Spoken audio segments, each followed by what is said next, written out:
اللہ کا فرمان ہے جس کے ارادے سے ہمیں وجود ملا، جس کے ارادے سے موت آتی ہے اور جس کے ارادے پر ہی موت کے بعد اٹھائے جائیں گے۔ تو اللہ تعالیٰ کا فرمان ہے ان الدین عند اللہ الاسلام، میلسی والو، میرے دربار میں کامیاب ہونے کا ایک ہی راستہ ہے اور وہ اسلام ہے۔ کوئی نہ چلے اسلام پر تو کیا ہوگا؟ نہ چلنے کے دو درجے ہیں، ایک انکار کر دینا غیر مسلم، ایک اقرار کر کے پھر نہ چلنا جیسے میں اور آپ۔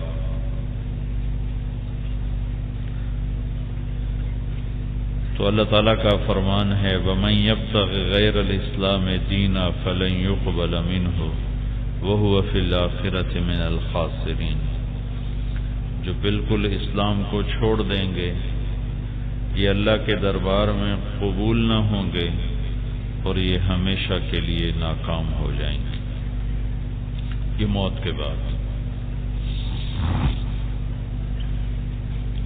جہنم کے 7 حصے ہیں جس میں سے 6 غیر مسلموں کے لیے ہیں کہ وہ مر کے جب اس میں جائیں گے تو پھر کبھی نکل نہ پائیں گے۔ ایک حطمہ ہے، یہ عیسائیوں کے لیے ہے، ایک لظا ہے، یہ یہود کے لیے ہے، ایک سعیر ہے، یہ مجوس کے لیے ہے، ایک سقر ہے، یہ صابئین کے لیے ہے، ایک جحیم ہے، یہ مشرکین کے لیے ہے، ایک حاویہ ہے، یہ منافقین کے لیے ہے۔ ان 6 حصوں میں اگر کوئی چلا گیا تو کبھی نکل نہ پائے گا، ہمیشہ کے لیے۔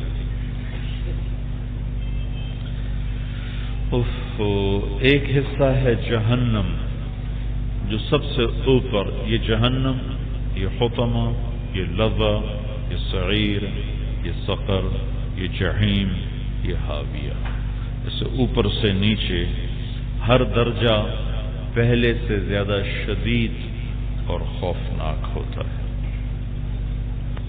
جنت نیچے سے اوپر جاتی ہے، اس کا ہر اوپر والا درجہ نچلے سے عالی شان ہوتا ہے۔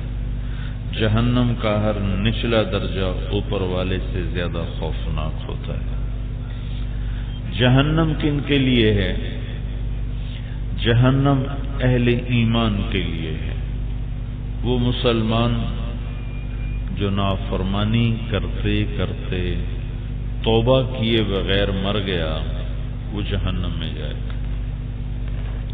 نماز نہیں پڑھی اسی طرح موت آ گئی، روزہ نہیں رکھا اسی طرح موت آ گئی، زکوٰۃ نہیں دی اسی پہ موت آ گئی، جھوٹ بولتا رہا توبہ نہ کی اسی پہ موت آ گئی، غیبت کرتا رہا، زنا کیا، شراب پی، جوا کھیلا، فراڈ کیا، فریب کیا، جھوٹی قسمیں کھا کے سودے بیچتا رہا، جوئے کھیلتا رہا، گانے سنتا رہا، ننگے ناچ دیکھتا رہا، ماں باپ کا نافرمان ہوا، رشتہ داروں سے لڑائی جھگڑے کرتا رہا۔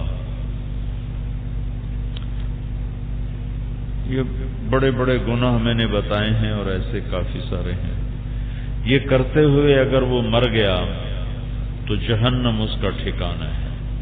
جو ایک دفعہ نماز چھوڑ دیتا ہے جان بوجھ کے اور اس پہ توبہ نہیں کرتا تو اس کے لیے جہنم میں ایک دروازہ کھل جاتا ہے جس میں اسے جانا ضروری ہوتا ہے۔ توبہ کرے پھر تو کفر بھی معاف ہے، توبہ نہ کرے، نماز چھوڑ دی، توبہ ہی نہیں کی، معافی نہیں مانگی، پھر چھوڑتا ہی چلا گیا۔ جتنی نمازیں چھوڑتا ہے ہر نماز کے چھوڑنے کے بدلے میں ایک دروازہ جہنم میں کھلتا چلا جاتا ہے۔ اسی میلسی میں کتنے لوگ ہوں گے جنہوں نے کبھی ایک سجدہ بھی نہیں کیا؟ کتنے ہیں جو 8ویں دن جمعہ پڑھتے ہیں باقی سارا ہفتہ چھٹی کرتے ہیں؟ کتنے ہیں جو جمعہ بھی نہیں پڑھتے صرف عید پڑھتے ہیں؟ کتنے ہیں جو عید بھی نہیں پڑھتے؟ جو دین کو چھوڑے گا، چھوڑنے کے 2 درجے ہیں، ایک کفر، جہنم جزا ہے۔ دنیا میں کیا ہے؟ ذرہم یأکلوا ویتمتعوا ویلہہم الامل فسوف یعلمون۔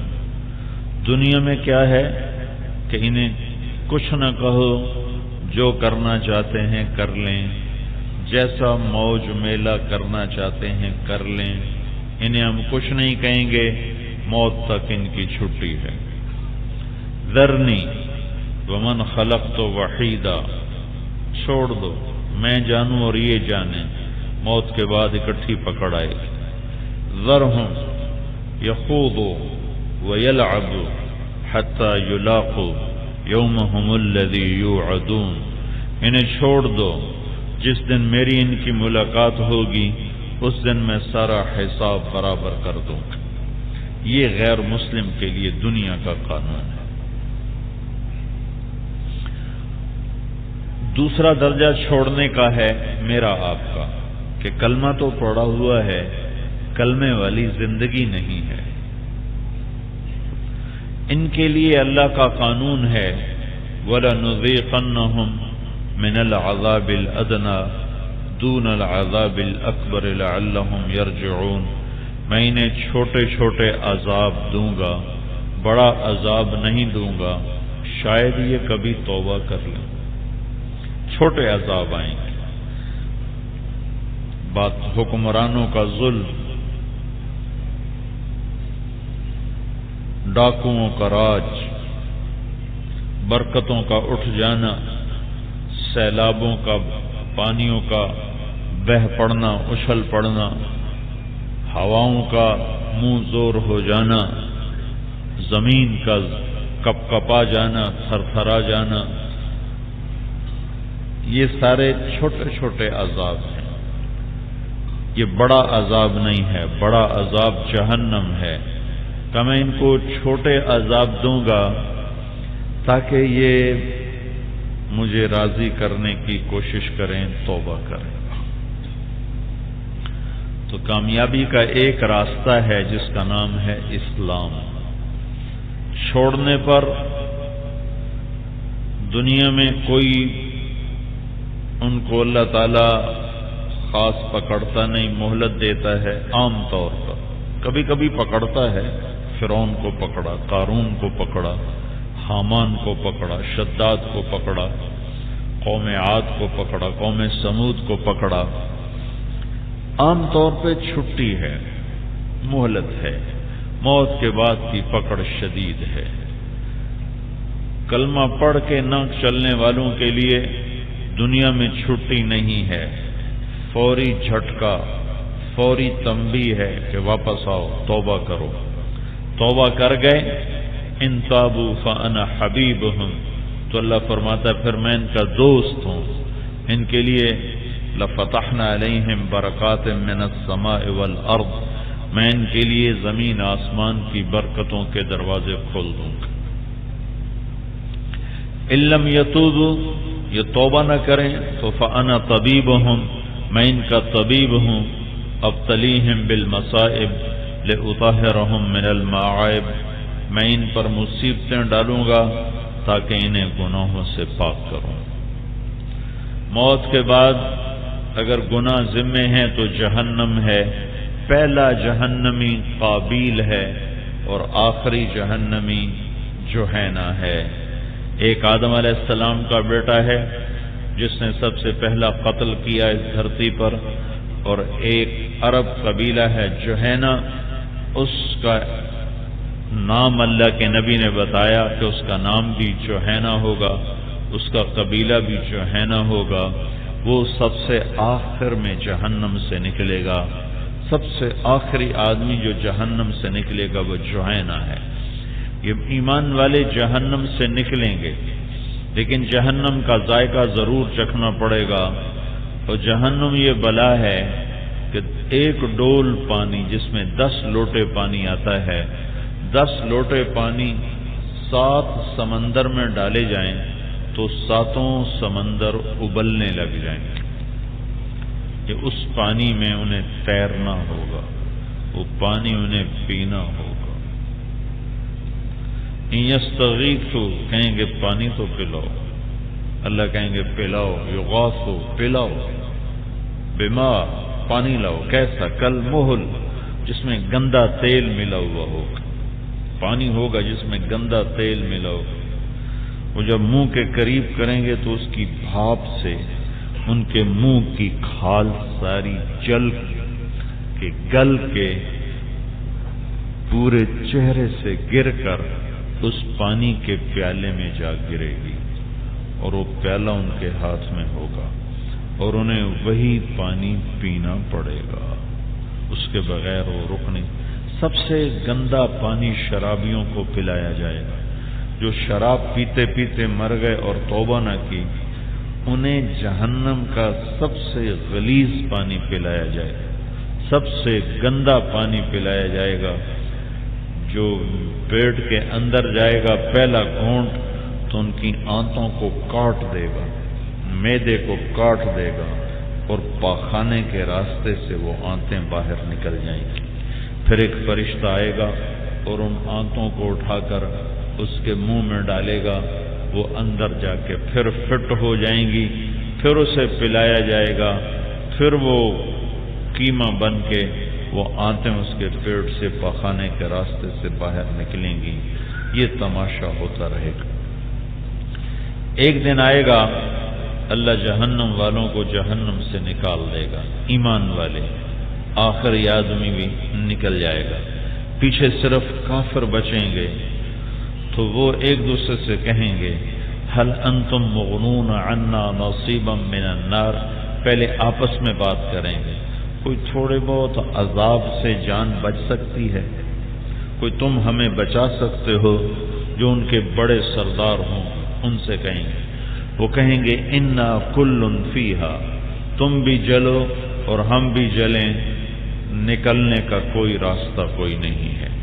تو پھر یہ جمع ہو کر جہنم کے فرشتے سے کہیں گے، مالک سے، لیقض علینا ربک، یا مالک لیقض علینا ربک، اے مالک جہنم کا بڑا فرشتہ، اپنے رب سے کہو ہمیں موت دے دے، ہمیں ختم ہی کر دے، قصہ ختم کرے۔ تو جواب میں مالک فرمائیں گے انکم ماکثون، تم مر نہیں سکتے، تمہیں زندہ ہی رہنا ہوگا اور اسی طرح جلنا ہوگا۔ جب وہ اس سے مایوس ہوں گے تو پھر وہ فرشتوں سے کہیں گے ادعوا ربکم یخفف عنا یوما من العذاب، اچھا اگر ہمیں موت نہیں دیتے تو ایک کام تو کرو، تھوڑا سا عذاب کم کر دو، تھوڑا سا، کسی ایک دن عذاب کم کر دیا جائے، تھوڑا سا عذاب کم کر دیا جائے۔ تو جواب میں ان کو فرشتے کہیں گے اولم تک تأتیکم رسلکم بالبینات، تمہیں دنیا میں بتانے والا کوئی آیا تھا جس نے تمہیں بتایا تھا کہ یہ ہونے والا ہے؟ قالوا بلا، کہنے کہ ہاں آیا تو تھا۔ قالوا فادعوا، تو کہیں گے اب تم جتنی مرضی دعا مانگو، وما دعاء الکافرین الا فی ضلال، اب تمہاری کوئی دعا قبول نہیں ہے، تمہیں مرنا ہی ہے اور تمہیں جلنا ہی ہے، تم مر نہیں سکتے ہو، تمہارا عذاب کم نہیں ہو سکتا۔ جب یہ فرشتوں سے مایوس ہو جائیں گے پھر یہ اللہ سے بات کریں گے، کہیں گے یا ربنا یا ربنا یا ربنا، یہ ہزاروں لاکھوں سال پکاریں گے اللہ کو۔ تو اللہ تعالیٰ ارشاد فرمائیں گے ہاں کیا کہتے ہو؟ تو یہ سارے جہنمی کہیں گے غلبت علینا شقوتنا وکنا قوما ضالین ربنا اخرجنا منها فإن عدنا فإنا ظالمون، یا اللہ ہم پہ دنیا میں بدبختی غالب آئی، نافرمان تیرے بن بیٹھے، اب ہماری توبہ ہے، ہمیں معاف کر دے، ہم ٹھیک ٹھیک چلیں گے۔ تو اللہ جواب میں فرمائیں گے اخسئوا فیہا ولا تکلمون، یہیں ذلیل ہو کے پڑ جاؤ اور مجھ سے بات بند کر دو۔ یہ اللہ اور جہنمیوں کی آخری بات ہوگی، آخری بات۔ اخسئوا فیہا، خاموش، بکواس بند کرو، اسی میں ذلیل ہو کر پڑے رہو۔ ولا تکلمون، اور مجھ سے کوئی بات نہ کرو، تمہاری کہانی ختم ہے۔ پھر اللہ جہنم کے فرشتے مالک سے کہے گا دوزخ کو تالا لگا دو، تالا۔ تو دوزخ کو تالا لگایا جائے، اوئے ہوئے ہوئے، اس کے بعد نہ کوئی اندر کبھی جا سکے گا، نہ کوئی باہر کبھی نکل سکے گا۔ اور اللہ جہنم والوں کے لیے سب سے خوفناک آیت ہے فذوقوا فلن نزیدکم الا عذابا، یہ عذاب چکھو، یہ اب ہمیشہ زیادہ ہوتا رہے گا، کبھی کم نہ ہوگا۔ ایک شخص اگر دین پہ نہیں چل رہا تو وہ کتنے بڑے نقصان میں جا رہا ہے، کتنی بڑی ہلاکت کا شکار ہو رہا ہے۔ پورا ملک بھرا ہوا ہے نافرمانی کے ساتھ، اس نافرمانی پہ مرنے والا کتنے خوفناک انجام کا شکار ہونے والا ہے، اس کو اندازہ نہیں ہے۔ تو میرے بھائیوں، یہ ایک، بھائی اس کی آواز کم کرو، بچے گونج ہے، آواز کم کرو۔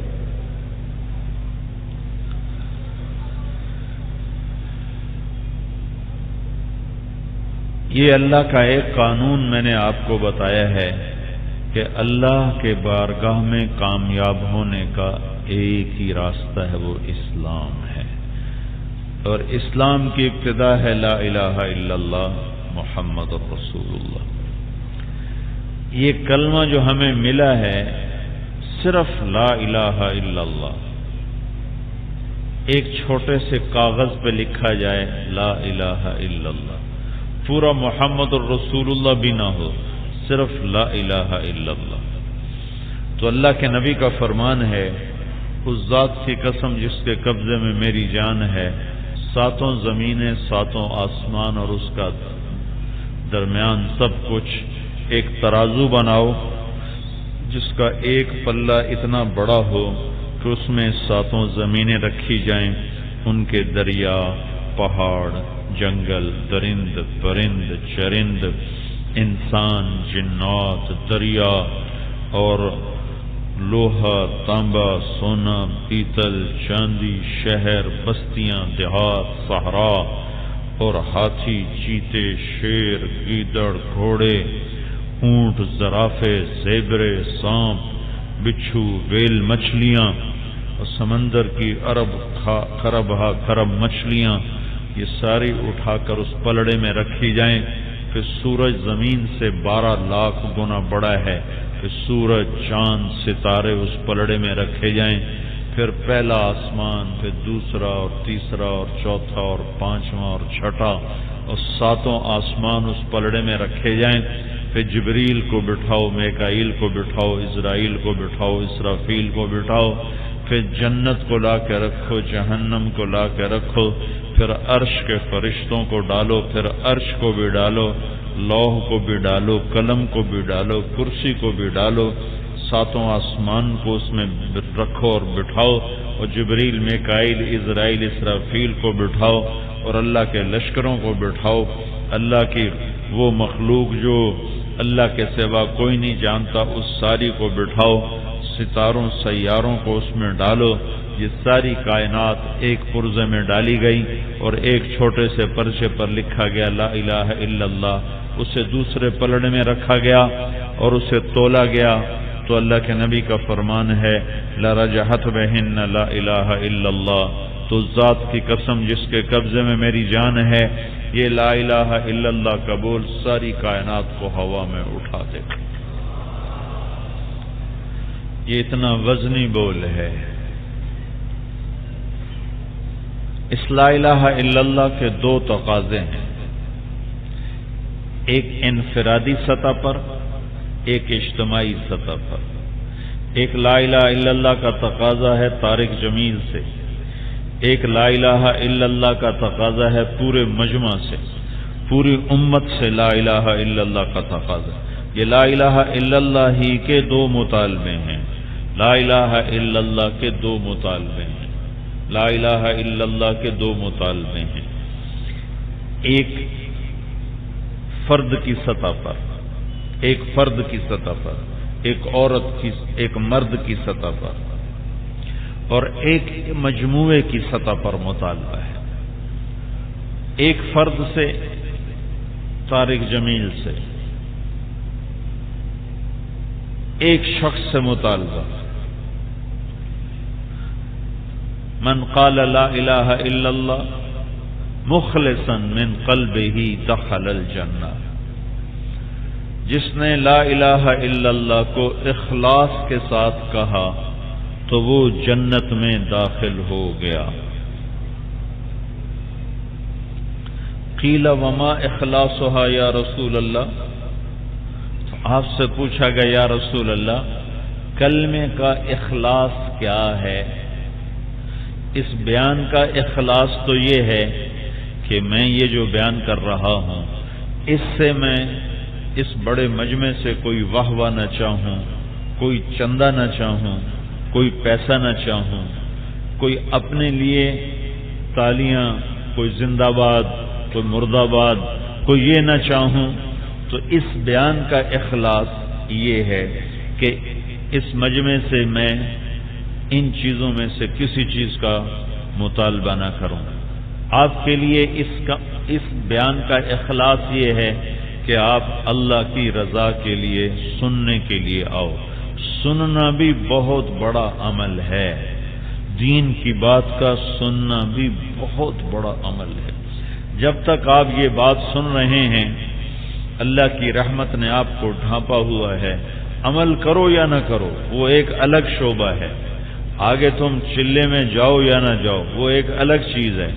صرف اللہ کی بات کو سننے کے لیے جمع ہو جانا یہ اتنا بڑا عمل ہے کہ مجلس جب ختم ہوتی ہے تو ایک فرشتہ اللہ کی طرف سے اعلان کرتا ہے اٹھو تمہارے پچھلے سارے گناہ معاف کر دیے گئے۔ جب صرف سننے کا یہ اجر ہے، سننے کا یہ اجر ہے، دین کی بات کا سننا بھی مطلوب ہے، مقصود ہے، سنتے رہنا مطلوب ہے، مقصود ہے۔ نہیں سنیں گے تو ایسا ہے جیسے کھیتی کو پانی نہ ملے تو وہ خشک ہو جاتی، وہ کپاس کا ایک پانی چکا دو، ایک پانی نہ دو، ایسی کھڑی ہوتی ہے کہ پھر جتنے مرضی زور لگا لو پھر تم اسے چلا نہیں سکتے ہو، صرف ایک پانی اس کا ضائع کر دو۔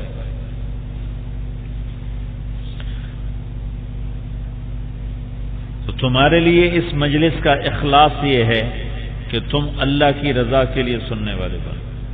میرے لیے اخلاص یہ ہے کہ میں تم سے کوئی واہ واہ نہ چاہوں، اس آنے کا کوئی پیسہ نہ چاہوں، کوئی صلہ نہ چاہوں۔ اس کلمے کا اخلاص کیا ہے؟ ایک فرد سے کلمے کا مطالبہ، ایک فرد سے کلمے کا مطالبہ، ایک ذمہ دار سے کلمے کا مطالبہ، ایک تاجر سے، ایک مزدور سے، ایک عورت سے، ایک افسر سے، ایک پولیس والے سے، فوج والے سے، سیاستدان سے کلمے کا مطالبہ، فردن فردن، ایک ایک سے، فردن فردن۔ من قال لا الہ الا اللہ مخلصا من قلبہ دخل الجنہ، جس نے اخلاص کے ساتھ کلمہ پڑھا وہ جنت میں داخل ہو گیا۔ قیل ما اخلاصها یا رسول اللہ، یا رسول اللہ کلمے کا اخلاص کیا ہے؟ ایک بات یاد رکھیں، ایک اور حدیث آپ سنا، من کان آخر کلامہ لا الہ الا اللہ دخل الجنہ جس کا مرتے وقت آخری بول لا الہ الا اللہ ہوگا وہ جنت میں گیا. وہ 1000 سال بھی زندہ رہے تو اس سے مطالبہ کوئی نہیں ہوگا. جو مرتے ہوئے لا الہ الا اللہ پڑھ گیا، مرتے ہوئے اللہ یاد دلاتا ہے، کوئی اپنے تقوی اور طاقت پہ یاد نہیں کر سکتا. امام ابو زرعہ ایک بڑے محدث ہیں، وہ فرمایا کرتے تھے مجھے 1,00,000 حدیث 1,00,000 حدیث اس طرح یاد ہے جیسے تمہیں سورہ فاتحہ یاد ہے. ایسے 1,00,000 حدیث 10 لاکھ حدیثوں کا مجموعہ ہے اس امت کے پاس. اپنے نبی کی 10 لاکھ حدیثوں کا مجموعہ ہے. تو وہ فرمایا ارے اس امت میں ایسے لوگ گزرے ہیں جنہیں 10 لاکھ حدیثیں ساری زبانی یاد تھیں. تو ایک ابو زرعہ ہیں جن کو 1,00,000 حدیث زبانی یاد تھی. وہ ساری زندگی حدیث کی خدمت کی. اب ان کی موت کا وقت آ گیا، وہ ہو گئے بے ہوش. اب ہوش میں لانا ناممکن، اور ساتھ بیٹھے ہوئے لوگوں کی تمنا کہ اتنا بڑا محدث مر رہا ہے کلمہ ہی پڑھتا جائے. ویسے تو ضروری نہیں ہوتا، کلمہ تو دل میں ہوتا ہے. ایمان پہ خاتمہ ہونا الگ چیز ہے، کلمہ پڑھتے ہوئے مرنا الگ چیز ہے. ایمان پہ لوگ مر رہے ہوتے ہیں، کلمہ نہیں پڑھ پاتے. کچھ نصیب والے ہوتے ہیں جن کی زبان پہ اللہ یہ بول جاری کر دیتا ہے. یہ وہ ہوتے ہیں جن کو سیدھا جنت میں پہنچانا ہوتا ہے، جن کے لیے کوئی رکاوٹ نہیں ہونے میں چلو بھائی سیدھا لے جاؤ. ان کی زبان پہ اللہ کلمہ جاری کر دیتا. تو ابو زرعہ رحمۃ اللہ علیہ بے ہوش، اور کلمہ کیسے پڑھیں تو بے ہوش ہیں. تو 2-3 محدث ان کے پاس بیٹھے ہوئے تھے. ایک منذر بن شازان، ایک ابو سلمہ، ایک ابو حاتم. یہ 3 حضرات ان کے پاس بیٹھے ہوئے تھے.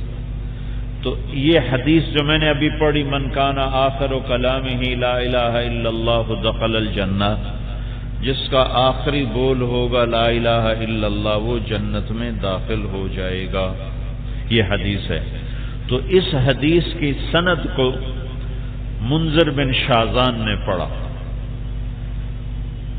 حدثنی ضحاق بن مخلد عن ابی عاصم عن عبد الحمید بن جعفر عن صالح بن ابی غریب.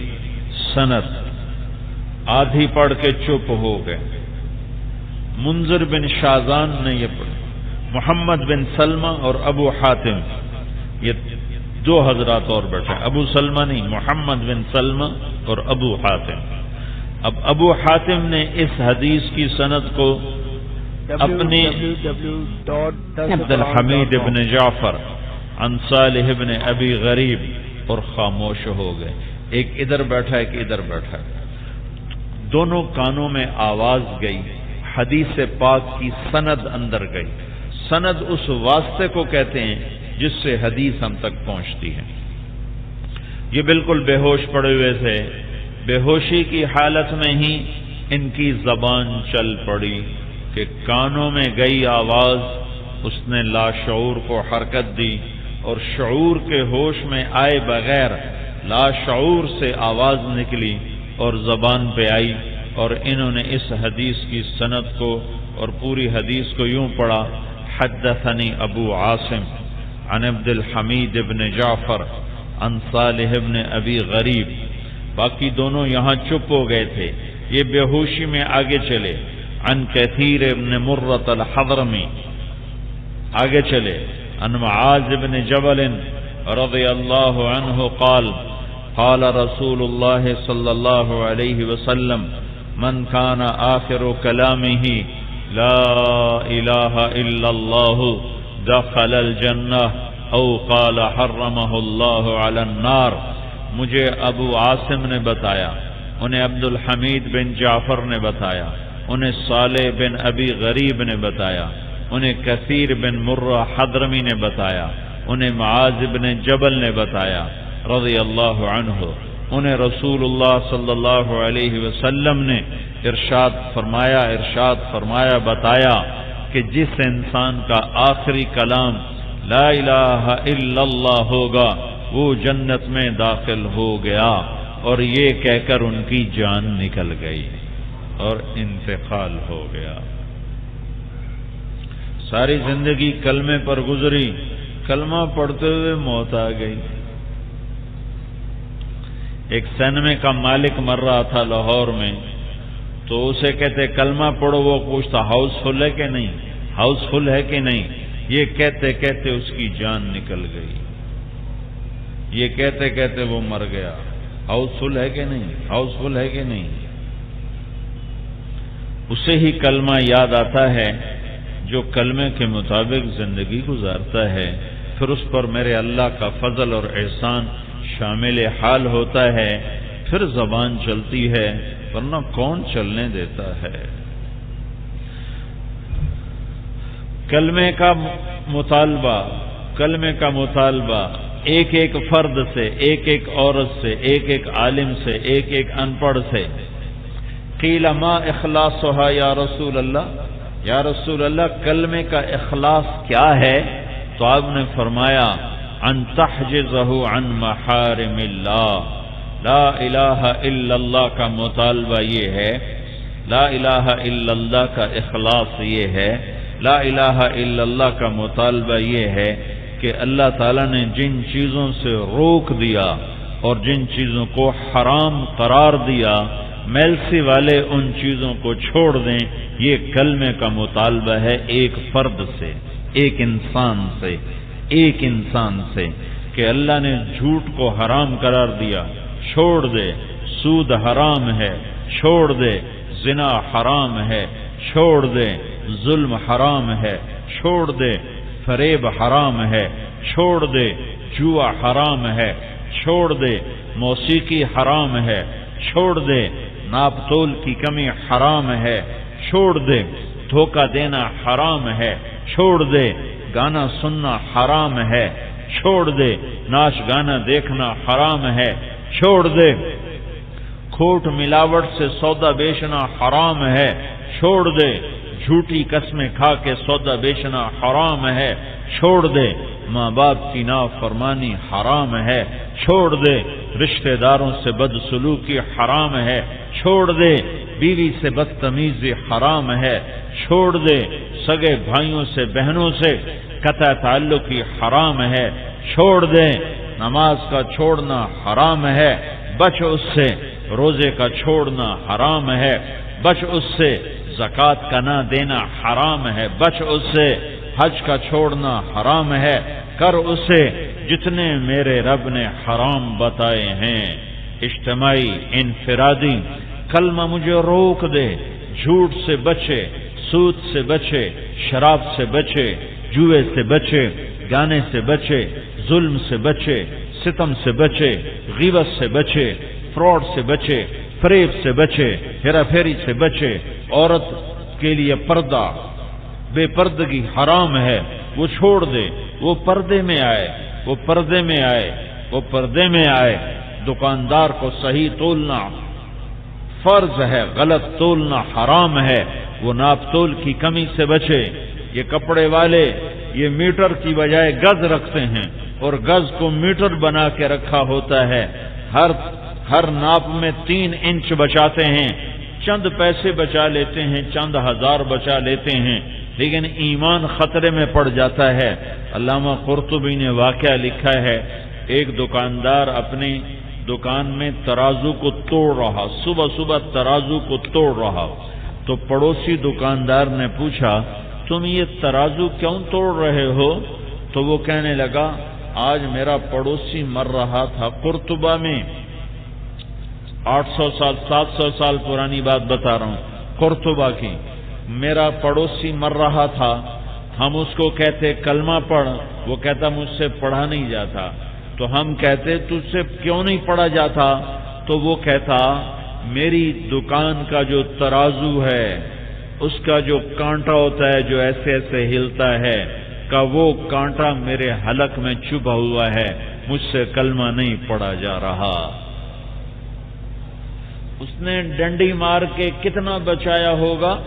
یہ جو کاٹن فیکٹریوں والے ہیں انہوں نے تولنے والے ایسے فراڈیے رکھے ہوتے ہیں جو ہر ٹرالی سے 3-4 من 5 من اڑا دیتے ہیں، اور ان کو اچھی خاصی اس پہ تنخواہ ملتی ہے کہ ہر ٹرالی سے یہ شوگر ملوں والے، یہ کاٹن فیکٹریوں والے، انہوں نے تولنے والے ایسے فراڈیے رکھے ہوتے ہیں کہ جو ہر ٹرالی میں سے 3-4 من 5 من اڑا دیتے ہیں، اور ہر ٹرالی میں سے منوں کے حساب سے اڑاتے ہیں۔ اس کا آخر میں ان کو چند لاکھ نفع ملتا ہے، اور مرتے ہوئے کلمہ نہ پڑا گیا تو کیا کمایا؟ اور حرام کا پیسہ کبھی انسان کو ہرا نہیں کرتا، حرام سے کبھی بہار نہیں آتی۔ تو کلمے کا مطالبہ طارق جمیل سے، کلمے کا مطالبہ عبد الرحمن سے، کلمے کا مطالبہ ایک عورت سے، ایک مرد سے، حکمران سے۔ انفرادی سطح پر کیا ہے کہ جب تو نے کہہ دیا لا الہ تو اب سب سے منہ موڑ لے، جب تو نے کہا الا اللہ تو ایک اللہ کا ہو جا۔ لا نے ہر چیز کی نفی کر دی ہے۔ لا کا مطلب ہے کہ ساری کائنات اللہ کے بغیر کچھ نہیں ہے، اور الا اللہ کا مطلب ہے کہ اللہ ہی معبود ہے اور اللہ ہی عبادت کے قابل ہے، اور اللہ ہی کے ہاتھ میں ساری کائنات ہے۔ اس نے اپنی حکومت میں کسی کو شریک نہیں بنایا، کوئی وزیر نہیں بنایا، کوئی مشیر نہیں بنایا، کوئی مددگار نہیں بنایا۔ اللہ بھی کرے تھے او بھی کرے، ایسا اللہ ہمارا اللہ نہیں ہے۔ اللہ بھی کرتا ہے اور کوئی اور بھی کرتا ہے، ایسا رب ہم نے قرآن میں نہیں پڑھا، ایسا رب آسمانوں والا نہیں ہے۔ وہ رب وہ ہے کہ پہلے بھی اللہ ہے اور بعد بھی اللہ ہے، اور اول بھی اللہ ہے اور آخر بھی اللہ ہے، اور ظاہر بھی اللہ ہے اور باطن بھی اللہ ہے، اور سب سے پہلے بھی اللہ ہے اور سب کے بعد بھی اللہ ہے، اور سب سے اوپر بھی اللہ ہے اور سب سے چھپا ہوا بھی اللہ ہے، اور بحر و بر کا مالک اکیلا اللہ ہے۔ آگے بھی اللہ ہے، پیچھے بھی اللہ ہے، یعنی آگے بھی اللہ کا امر ہے، پیچھے بھی اللہ کی طاقت اور حکومت ہے، دائیں بھی اللہ ہے، اسی کی طاقت حکومت ہے، بائیں بھی اللہ ہے، اسی کی طاقت حکومت ہے۔ شراکت کے بغیر، مشاورت کے بغیر، وزیر کے بغیر، سنگی ساتھی کے بغیر، سونے کے بغیر، اونگنے کے بغیر، تھکاوٹ کے بغیر، ظلم کے بغیر، غفلت کے بغیر، جہالت کے بغیر، لا تاخذہ سنہ، اونگتا نہیں، ولا نوم، سوتا نہیں، لہو ما فی السماوات، آسمان اس کے، وما فی الارض، زمین اس کی، وما بینہما، درمیان اس کا، وما تحت الثری، تحت الثری، زمین کے نیچے بھی اس کا۔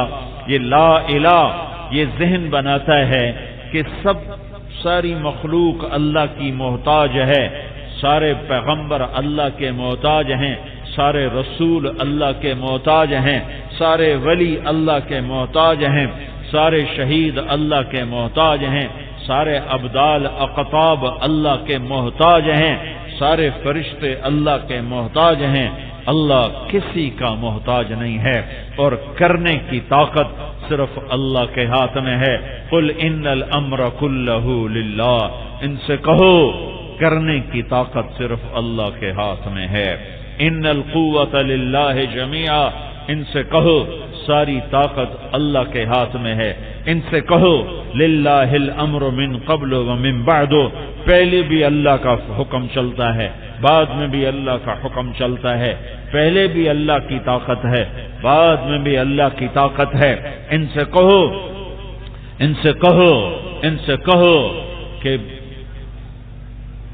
ساری کائنات اگر ان الذین تدعون من دون اللہ، تم اللہ کو چھوڑ کر جنہیں پکارتے ہو، تم اللہ کو چھوڑ کر جنہیں حاجت روا سمجھتے ہو، تم اللہ کو چھوڑ کر جنہیں اپنی ضرورتوں کے پورا ہونے کا سمجھتے ہو، ان سے کہو.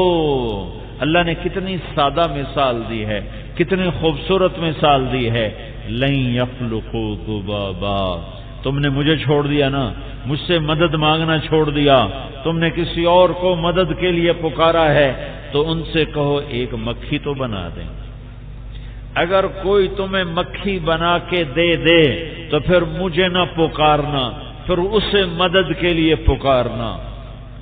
مدد مدد مدد کا لفظ اللہ کے لیے ہے، مدد کا لفظ اللہ کے لیے ہے، مدد کا لفظ اللہ کے لیے ہے. اور اللہ نے کتنی آسان مثال سے سمجھایا ہے کہ کوئی ان پڑھ سے ان پڑھ بھی کہے جی گل سمجھ آ گئی، یہ تو گل ہی بڑی سوکھی ہے. کتنا آسان سمجھایا اللہ تعالیٰ نے کہ ان الذین تدعون من دون اللہ، تم اللہ کو چھوڑ کر جن کو بھی مدد کے لیے پکارتے ہو، ان سے ایک مکھی بنوا کے دکھا دو. ایک مکھی جو زندہ ہیں، جو زندہ ہیں ان سے کہو ایک مکھی بنا دی. جو مر چکے اور قبروں پہ جا جا کے مدد مانگ رہے ہو تو ان کی تاریخ اٹھا کے پڑھو، کیا وہ مکھی بنا سکے؟ کیا کتنی آسان مثال قرآن دے رہا ہے، کتنی آسان مثال قرآن دے کر ہمیں سمجھا رہا ہے کہ لا لا لا، مشرق بھی لا، مغرب بھی لا، شمال بھی لا، جنوب بھی لا، آسمان بھی لا، عرش بھی لا، جبریل بھی لا، میکائیل بھی لا، اسرائیل بھی لا، اسرافیل بھی لا، عرش کے فرشتے بھی لا، پیغمبر بھی لا، رسول بھی لا، اولیاء بھی لا، شہداء بھی لا، صالحین بھی لا، انسان بھی لا، جنات بھی لا، جنت بھی لا، جہنم بھی لا، مشرق مغرب لا لا، شمال جنوب لا لا، نورانی لا، نوری لا، خاکی لا، آبی لا، ہوائی لا، فضائی لا، خلائی لا، سمندری لا، دریائی لا، بحری لا، بری لا، پہاڑوں کے لا، مخلوق لا، صحراؤں کی مخلوق لا، لوہا تانبا پیتل اس سے بنی ہوئی ہر شے لا، جہاز لا، راکٹ لا، میزائل لا، ایٹم بم لا، آبدوزیں لا، بحری جہاز لا، ایٹمی جہاز لا، ایٹمی آبدوزیں لا، ایٹمی طاقتیں لا، امریکہ لا، آسٹریلیا لا، ایشیا لا، یورپ لا، افریقہ لا، بادشاہ لا، صدر وزیر لا، امیر غریب لا، کہتر مہتر لا، اعلی ادنا لا، مرد عورت لا، لا لا ہے. لا نے ہر شے کو صفر کر کے اعلان کیا ہے. جو لا کہا وہ لا ہوا، وہ لا بھی اس میں لا ہوا، جز لا ہوا، کل لا ہوا، پھر کیا ہوا؟ اللہ ہوا. اللہ ہی سب کچھ ہے. دیوانو، تم نے تو اللہ کو تھانے دار کے برابر بھی نہ سمجھا. ایک ایسا جو سے جتنی امیدیں رکھتے ہو اتنی اللہ سے نہیں ہیں. اللہ اللہ ہے، اللہ اللہ ہے، اللہ اللہ ہے. اللہ نور السماوات والارض، اللہ اللہ ہے. الف لام میم اللہ لا الہ الا ہو، اللہ اللہ ہے. اللہ لا الہ الا ہو، اللہ اللہ ہے. اننی انا اللہ لا الہ الا انا، اللہ اللہ ہے. فإن تولوا فقل حسبي اللہ لا الہ الا ہو، اللہ اللہ ہے. هو اللہ الذی لا الہ الا ہو، اللہ اللہ ہے. عالم الغیب والشہادہ، اللہ اللہ ہے. هو الرحمن الرحیم، اللہ اللہ ہے. الملك القدوس السلام المؤمن المهيمن العزيز الجبار المتكبر الخالق الباري المصور الغفار القهار الوهاب الرزاق الفتاح العليم القابض الباسط الخافض الرافع المعز المذل السميع البصير الحكم العدل اللطيف الخبير الحليم العظيم الغفور الشكور العلي الكبير الحسيب المقيت الجليل الكريم الكريم المجيب المجيد الباعث الشهيد الحق الوكيل القوي الحكيم الودود المتين الولي الحميد المحصي المبدي المعيد المحيي المميت الواجد الماجد الواحد الأحد الصمد القادر المقتدر المقدم المؤخر الأول الآخر الظاهر الباطن الوالي المتعال البر التواب المنتقم العفو الرؤوف مالك الملك ذو الجلال والإكرام المقسط الجامع الغني المغني المانع الضار النافع النور الهادي البديع الباقي الوارث الرشيد الصبور الحنان المنان للہ الاسماء الحسنى. یہ تو میرا تیرا اللہ ہے. اس اللہ کو چھوڑ کر کہتے ہیں اے بھی میری مدد نو آوے تے او بھی میری مدد نو آوے. ارے اللہ کو تو آنا ہی نہیں پڑتا. تم مجھے جو بلاؤ مدد کے لیے تو مجھے تو تلمبے سے میلسی آنا پڑے گا، اور میں تمہیں بلاؤں مدد کے لیے تو تمہیں میلسی سے تلمبے آنا پڑے گا، اور میرے اللہ کو بلاؤ تو اس کو تو آنا ہی نہیں پڑتا. وہ کہیں سے غائب ہو تو آئے، کہیں سے غائب ہو تو آئے، تو ادھر آئے اور ادھر کوئی نہیں، ادھر آئے اور ادھر کوئی نہیں، اوپر ہے اور نیچے کوئی نہیں. کیا کہتا ہے؟ نحن اقرب الیہ من حبل الورید، میں تیری یہ شاہ رگ سے بھی زیادہ تیرے قریب ہوں. تو اس کو تو کہیں آنا ہی نہیں پڑتا، اور پھر وہ مرا نہیں، پھر اس نے کبھی دشمنوں سے شکست نہیں کھائی، پھر اس پر کوئی غالب نہیں آیا، پھر وہ سوتا نہیں، پھر وہ اونگتا نہیں، پھر وہ تھکتا نہیں، پھر اس کے خزانوں میں کمی نہیں، پھر اس کو تو موت کا خالق ہے. موت کہاں آئے؟ وہ تو کائنات کا خالق ہے. کائنات اس کی ٹکر پر کیسے آئے؟ احق من ذکر، کوئی اس کے سوا یاد کے قابل نہیں. احق من عبد، کوئی اس کے سوا بندگی کے قابل نہیں.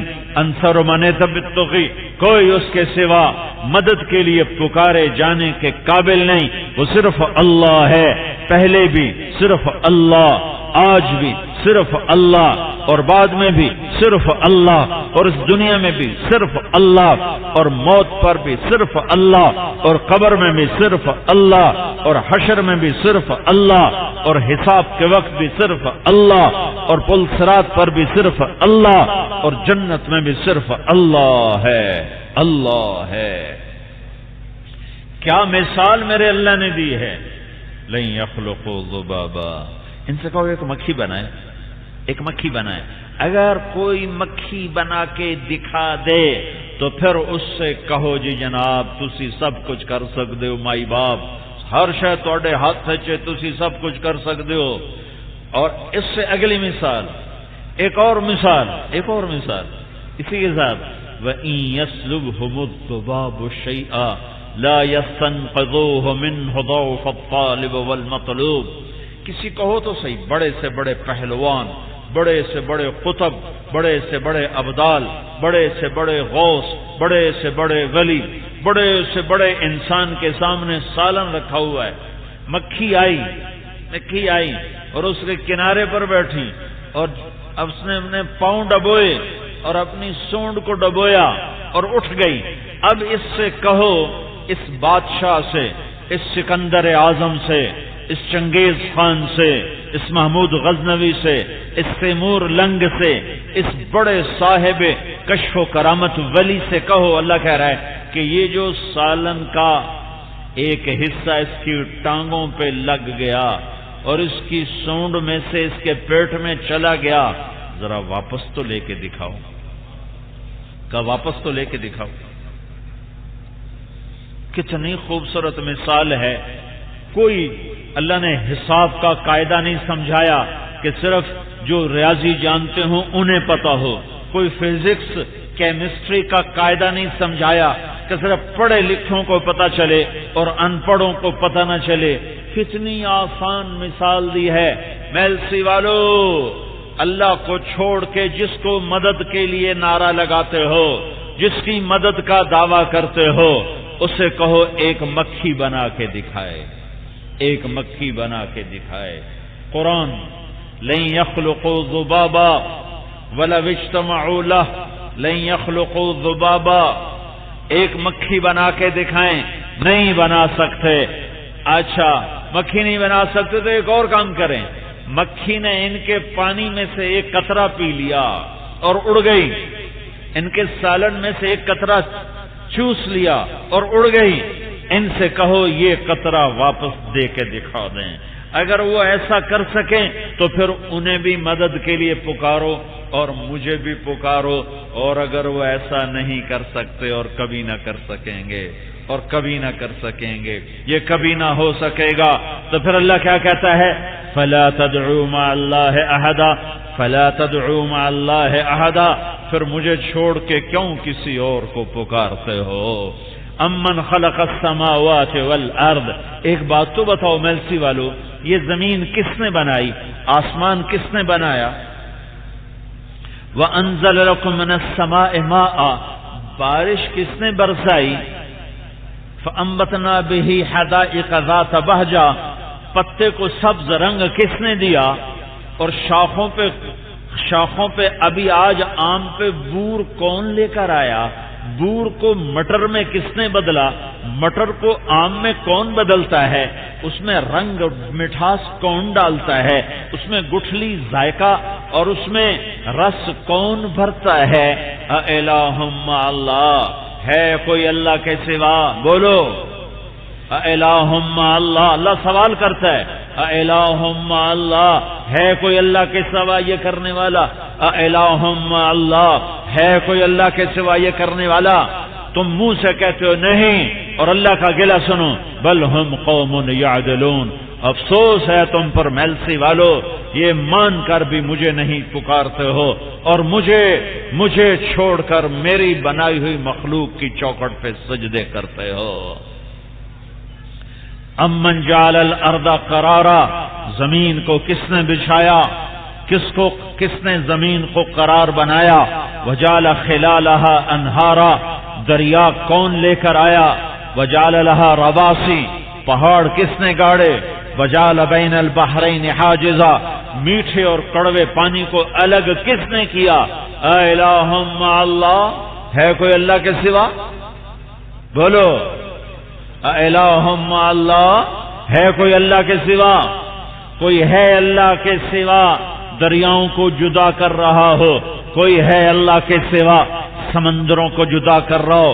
کوئی ہے اللہ کے سوا کڑوے میٹھے کو جدا کر رہا ہو؟ کوئی ہے اللہ کے سوا پہاڑ گاڑنے والا ہو؟ کوئی ہے اللہ کے سوا؟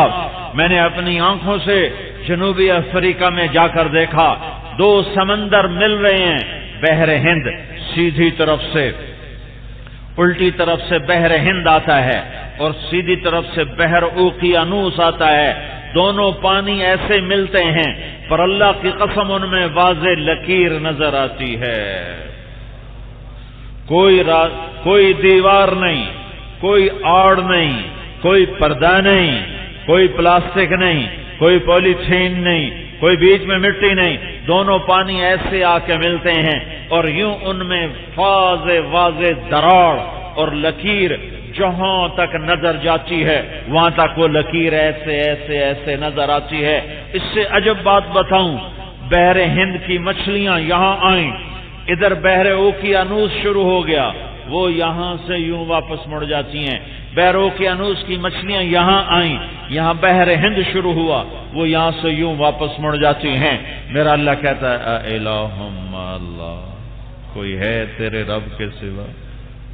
تو تم نے اللہ کو اتنا چھوٹا بنا دیا کہ جن کو اللہ نے پیدا کیا ان کو مدد کے لیے پکارنے لگ گئے اور ان پر تم نے آسیں امیدیں ڈال دیں، ارے اللہ پہلے بھی، ارے اللہ بعد بھی، ارے اللہ اوپر بھی، او میرے بھائیو اللہ نیچے بھی، اللہ رگ رگ میں، اللہ نس نس میں، اللہ ہوا کے ہر جھونکے میں، اللہ سورج کی ہر شعاع میں، اللہ چاند کی ہر کرن میں، اللہ تاروں کی ہر جھلملاہٹ میں، اللہ پہاڑوں کی چوٹیوں پہ، اللہ درختوں کے پتوں میں، اللہ پانی کے قطروں میں، اللہ بارش کی بوند میں، اللہ بادلوں کی گرج میں، اللہ آسمان کی بلندیوں میں، اللہ عرش کے اوپر وہ عرش کا محتاج نہیں، وہ فرش کا محتاج نہیں، وہ شرق و غرب کا محتاج نہیں. یہ کلمے کا مطالبہ ہے. لا جب لا ہو گیا تو یہ زمیندار کیسے کہتا ہے زرعی بینک سے قرضہ نہیں لوں گا تو میرا زمیندارہ کیسے چلے گا؟ میں بینک سے قرضہ لوں گا تو کپاس کی کاشت کروں گا. اب کپاس کی کاشت کا موسم آ گیا ہے، میرے پاس تو اتنے پیسے نہیں ہیں، میں زرعی بینک سے سود پہ قرضہ لوں گا تو تیرا لا الہ الا اللہ کہاں چلا گیا؟ یہ کاٹن فیکٹریوں والے جو میلسی میں بھری پڑی ہیں کاٹن فیکٹریاں، یہ سارے اب کہیں گے ہم بینکوں سے لمٹ لیں گے، سود پہ لیں گے، اللہ سے لڑ لیں گے. آپ پہ ویکھی جاسی، آپ پہ ویکھی جاسی. اگر میں بینک سے لمٹ نہ لوں تو پھر میری فیکٹری کیسے چلے گی، میرا کاروبار کیسے چلے گا؟ تو تیرا لا الہ الا اللہ کہاں چلا گیا؟ اذان ہوئی اور 90% میلسی والا بازار میں بیٹھا رہا تو وہ لا الہ الا اللہ کہاں گیا؟ 100% گالی دینے والا بنا تو لا الہ الا اللہ کہاں گیا؟ 100% ماں باپ کو تنگ کرنے والی اولاد تو لا الہ الا اللہ کہاں چلا گیا؟ 100% دنیا کے عاشق، صرف دنیا کے چاہنے والے نہیں، دنیا پہ مر مٹنے والے، دنیا کے عاشق، زمین کے عاشق، چیزوں کے عاشق، چیزوں پہ فدا، مال پہ فدا. ارے اللہ صرف نماز روزہ نہیں دیکھے گا، وَحُصِّلَ مَا فِي الصُّدُورِ، دل چیر کر دل کے اندر بھی دیکھے گا کہ کیا لے کر آئے ہو. جیسی محنت کرو گے ویسے جذبے لے کر مرو گے. یہ کلمے کا مطالبہ ہے.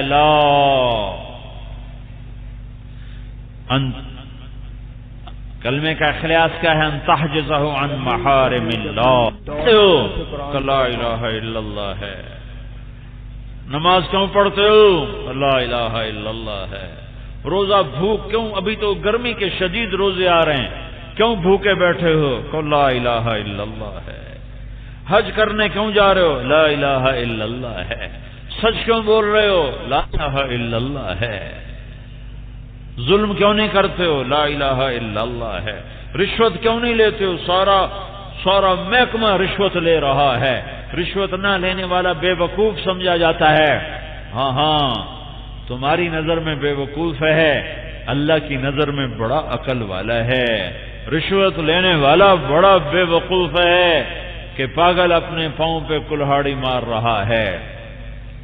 کلمے کا پہلا مطالبہ، من قال لا الہ الا اللہ مخلصا، جس نے اخلاص سے کہا لا الہ الا اللہ وہ جنت میں داخل ہو گیا. یا رسول اللہ کلمے کا اخلاص کیا ہے؟ کہ کلمے کا اخلاص یہ ہے کہ میلسی میں کوئی حرام کام کرنے والا کوئی نہ ہو. اس لیے میرے نبی نے ایک عجب بات بتائی، عبادت گزار بننے کا عجب طریقہ بتایا. ہمت نہ ہو تو عبادت کہاں ہوتی؟ ہمت نہ ہو تو روزے کہاں رکھے جاتے؟ ہمت نہ ہو تو حج عمرے کہاں کیے جاتے؟ اور عبادت تو انہی چیزوں کا نام ہے. لیکن آپ کو اپنے نبی کی ایک بات بتاؤں، کمزور آدمی بھی سب سے بڑا عبادت گزار بن سکتا ہے. آپ نے فرمایا اتق المحارم تکن اعبد الناس، جو گناہ کرنا چھوڑ دے گا وہ سب سے بڑا عبادت گزار بن جائے گا. کتنا آسان کام. تہجد بھی نہیں پڑھی، ساری رات سویا، صبح اٹھ کے فجر پڑھی، لیکن گناہ نہیں کرتا. نفلی روزہ نہیں رکھا پر گناہ نہیں کرتا. لمبی تلاوت نہیں کرتا پر گناہ نہیں کرتا. لمبا ذکر نہیں کرتا پر گناہ نہیں کرتا، پیدل سال نہیں لگ سکا، کمزور ہے پر گناہ نہیں کرتا، لمبے لمبے نفل نہیں پڑھتا پر گناہ نہیں کرتا، تو میرے نبی کا فرمان ہے یہ سب سے بڑا عبادت گزار ہے جو گناہ چھوڑ دے۔ یہ کلمے کا انفرادی مطالبہ فرد کی سطح پر، کلمے کا اجتماعی مطالبہ، ایک کلمہ کا مطالبہ اس سارے 15-20 ہزار کے مجمع سے کلمے کا مطالبہ ہے، ایک مطالبہ ہے فرد سے، طارق جمیل سے، تنویر سے، اسلم سے، اکرم سے، عبد الرحمان سے، اور اشفاق سے، اور عدنان سے، اور فلاں سے، یہ کلمے کا انفرادی مطالبہ جو میں تقریباً پونا گھنٹہ جس کو میں نے بیان کیا ہے، ایک کلمے کا اجتماعی مطالبہ وہ کیا ہے؟ لا تزال لا الہ الا اللہ تنفع من قالها وترد عنه العذاب والنقمة ما لم يستخف بحقها قيل ما الاستخفاف بحقها يا رسول الله قال يظهر العمل بالمعاصي فلا ينكر ولا يغير۔ یہ کلمے کا اجتماعی مطالبہ ہے۔ میرے نبی پاک صلی اللہ علیہ وسلم نے ارشاد فرمایا لا الہ الا اللہ میلسی والوں کو ہمیشہ نفع پہنچائے گا، لا الہ الا اللہ پاکستان والوں کو ہمیشہ نفع پہنچائے گا اور ان سے عذاب ٹال دے گا، ان سے مصیبتیں ہٹا دے گا۔ اگر عذاب آ رہے ہیں، سیلاب آ رہے ہیں، زلزلے آ رہے ہیں، اور مہنگائی آ رہی ہے، اور بیماریاں آ رہی ہیں، اور فصلوں پہ بیماریاں، اور جسموں پہ بیماریاں، اور چیزوں کی مہنگائی ہے، تو یہ کیا ہے کہ یہ کلمہ تو ہے لیکن ہم سے عذاب نہیں ہٹا سکا، کلمہ تو ہے ہم سے مصیبت نہیں ہٹا سکا، تو لگتا ہے کہ ہمارا کلمہ کمزور ہو گیا ہے، ہم نے کلمے کا حق ادا نہیں کیا۔ ایک حق ہے طارق جمیل سے، وہ کیا ہے کہ یہ حرام کام چھوڑ دے، دوسرا حق ہے پورے مجموعے سے، پاکستان کے 15 کروڑ عوام سے اور پوری امت کے 1 ارب انسانوں سے کلمے کا مطالبہ ہے۔ اگر وہ مطالبہ پورا کر دیا گیا تو عذاب گئے، مصیبتیں گئیں، تمہارے ہاتھ اٹھیں گے، لبیک کی صدائیں سنو گے، اللہ کو اپنے آگے پاؤ گے، اللہ کو اپنے ساتھ پاؤ گے، اللہ کو اپنے ساتھ ہر وقت پاؤ گے۔ کیا ہوا؟ آپ نے فرمایا یہ کلمہ لا الہ الا اللہ کہنے والے کو ہمیشہ نفع دیتا ہے۔ لا تزال لا الہ الا اللہ تنفع من قالها کہنے والے کو ہمیشہ نفع دیتا ہے، وترد عنہ العذاب والنقمہ اور اس سے اللہ کے عذاب ہٹا دیتا ہے، انتقام اللہ کی طرف سے پکڑ کو ہٹا دیتا ہے۔ پہلی قوموں سے ہٹایا، نوح علیہ السلام کی نافرمان قوم کو پکڑا اور 80 جو کشتی میں سوار ہیں بچایا، صالح علیہ السلام کی فرمانبردار قوم کو بچایا اور باقیوں کو پکڑا، ہود علیہ السلام کی فرمانبردار قوم کو بچایا اور باقیوں کو پکڑا، شعیب علیہ السلام کی فرمانبردار قوم کو بچایا اور باقیوں کو پکڑا، لوط علیہ السلام کی بیٹیوں کو بچایا اور باقیوں کو پکڑا۔ یہ سارا انسانی تاریخ ساری بتلاتی چلی آ رہی۔ آپ نے فرمایا لا الہ الا اللہ میلسی والوں کو نفع دیتا رہے گا اور ان سے عذاب ہٹاتا رہے گا اور ان سے پکڑ کو ہٹاتا رہے گا۔ لا الہ الا اللہ پاکستان والوں سے یہ سب کچھ ہٹاتا رہے گا۔ اگر نہیں ہٹ رہا تو ایک کام نہیں ہو رہا جو اس کلمے کا اجتماعی تقاضا ہے۔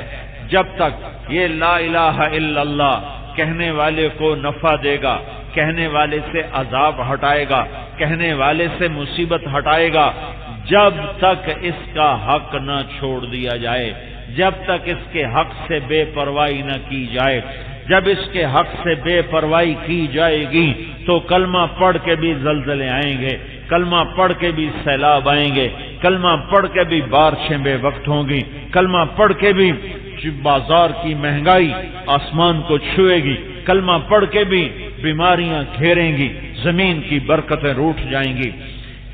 یہ کلمہ تمہیں نفع دے گا جب تک اس کا حق ادا کرتے رہو گے، یہ کلمہ تم سے عذاب ہٹائے گا جب تک اس کا حق ادا کرو گے۔ تو صحابہ نے پوچھا یا رسول اللہ مل استخفاف بحقھا، اس کلمے کا حق کیا ہے جس کو چھوڑ دینے سے عذاب آتے ہیں؟ میری بات غور سے سننا، تم تبلیغ کو صرف تبلیغی جماعت کا کام سمجھ رہے ہو کہ صرف یوسف مسجد میں جو لوگ اکٹھے ہوتے ہیں یہ تبلیغ والے اور ہم تبلیغ والے نہیں ہیں۔ تو میری بات کو دھیان سے سنو، میں اللہ کے محبوب کی 2 حدیثوں پر ساری بات اپنی کر رہا ہوں۔ یا رسول اللہ مل استخفاف بحقھا، یا رسول اللہ کلمے کا وہ کون سا حق ہے جس کو پاکستان والوں نے اگر چھوڑ دیا تو ان پہ عذاب آئیں گے، اسے عرب والوں نے چھوڑ دیا تو ان پہ عذاب آئیں گے، اسے ہند سندھ ایران توران والوں نے چھوڑ دیا تو ان پہ عذاب آئیں گے، وہ کون سا حق ہے یا رسول اللہ جس کے چھوڑ دینے سے عذاب آتے ہیں؟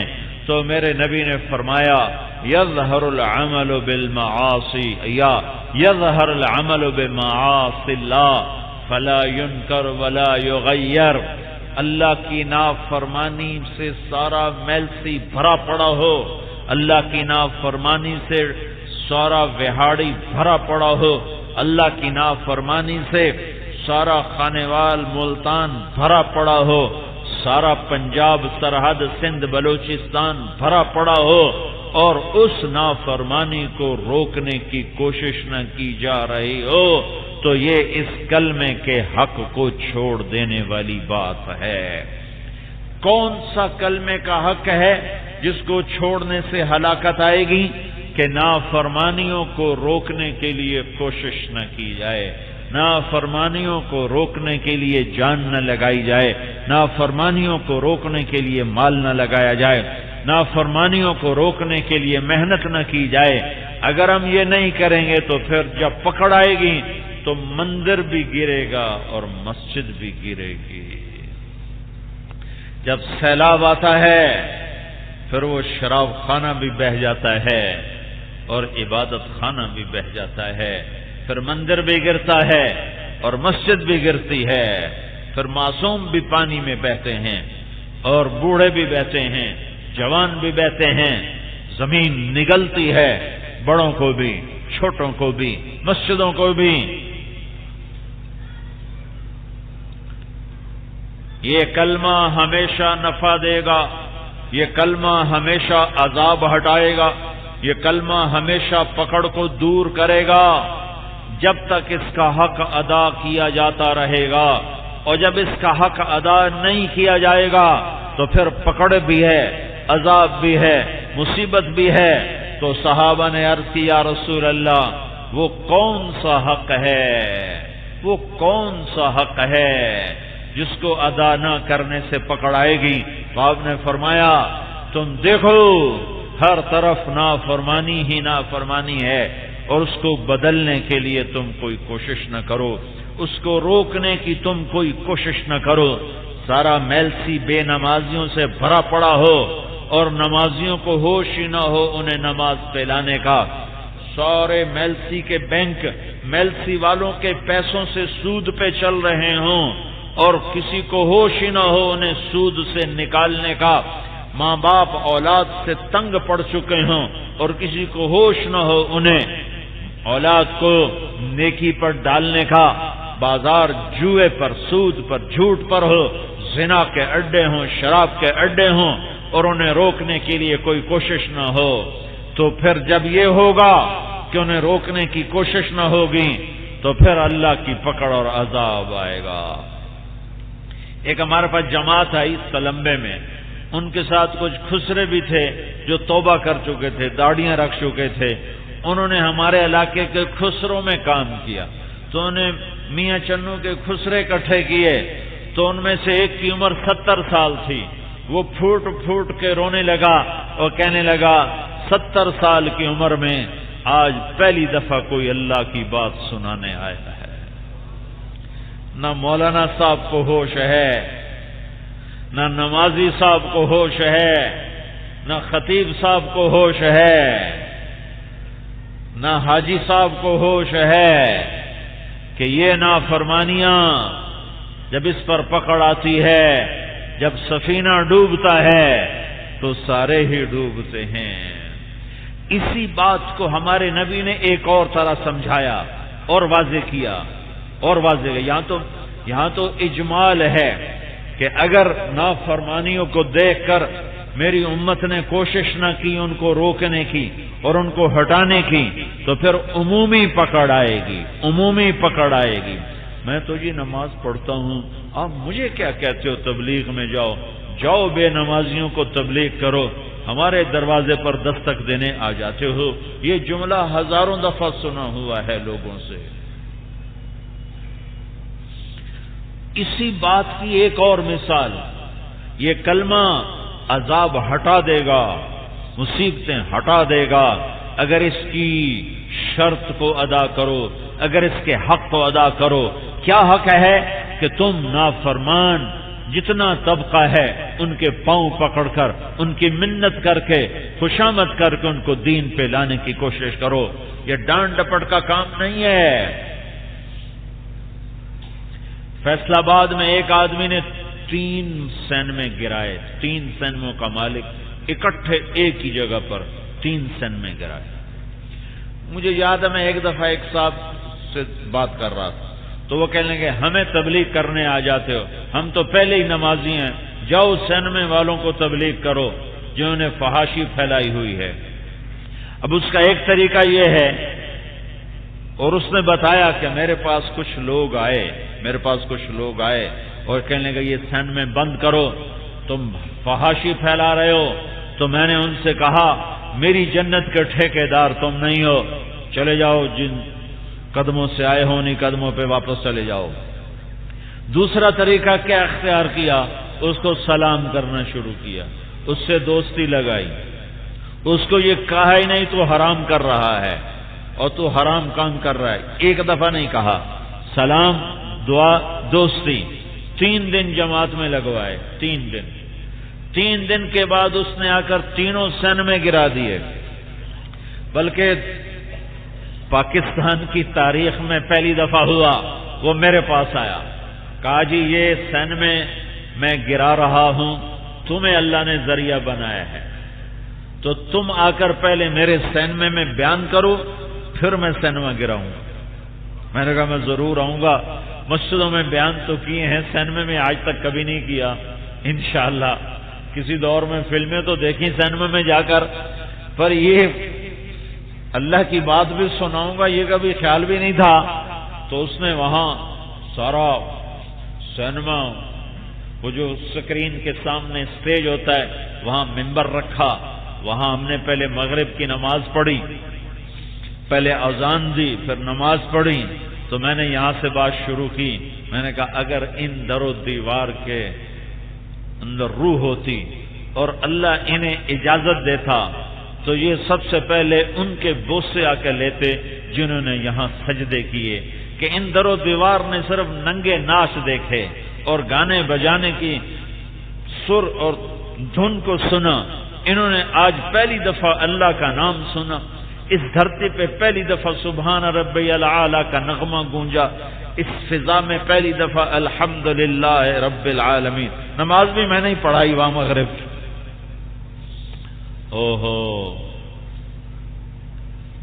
بیان ہوا کوئی 15-20 ہزار کا مجمع، وہ اتنا اندر تو آ گیا کوئی 3-4 ہزار، باقی روڈ بلاک چاروں طرفوں نے۔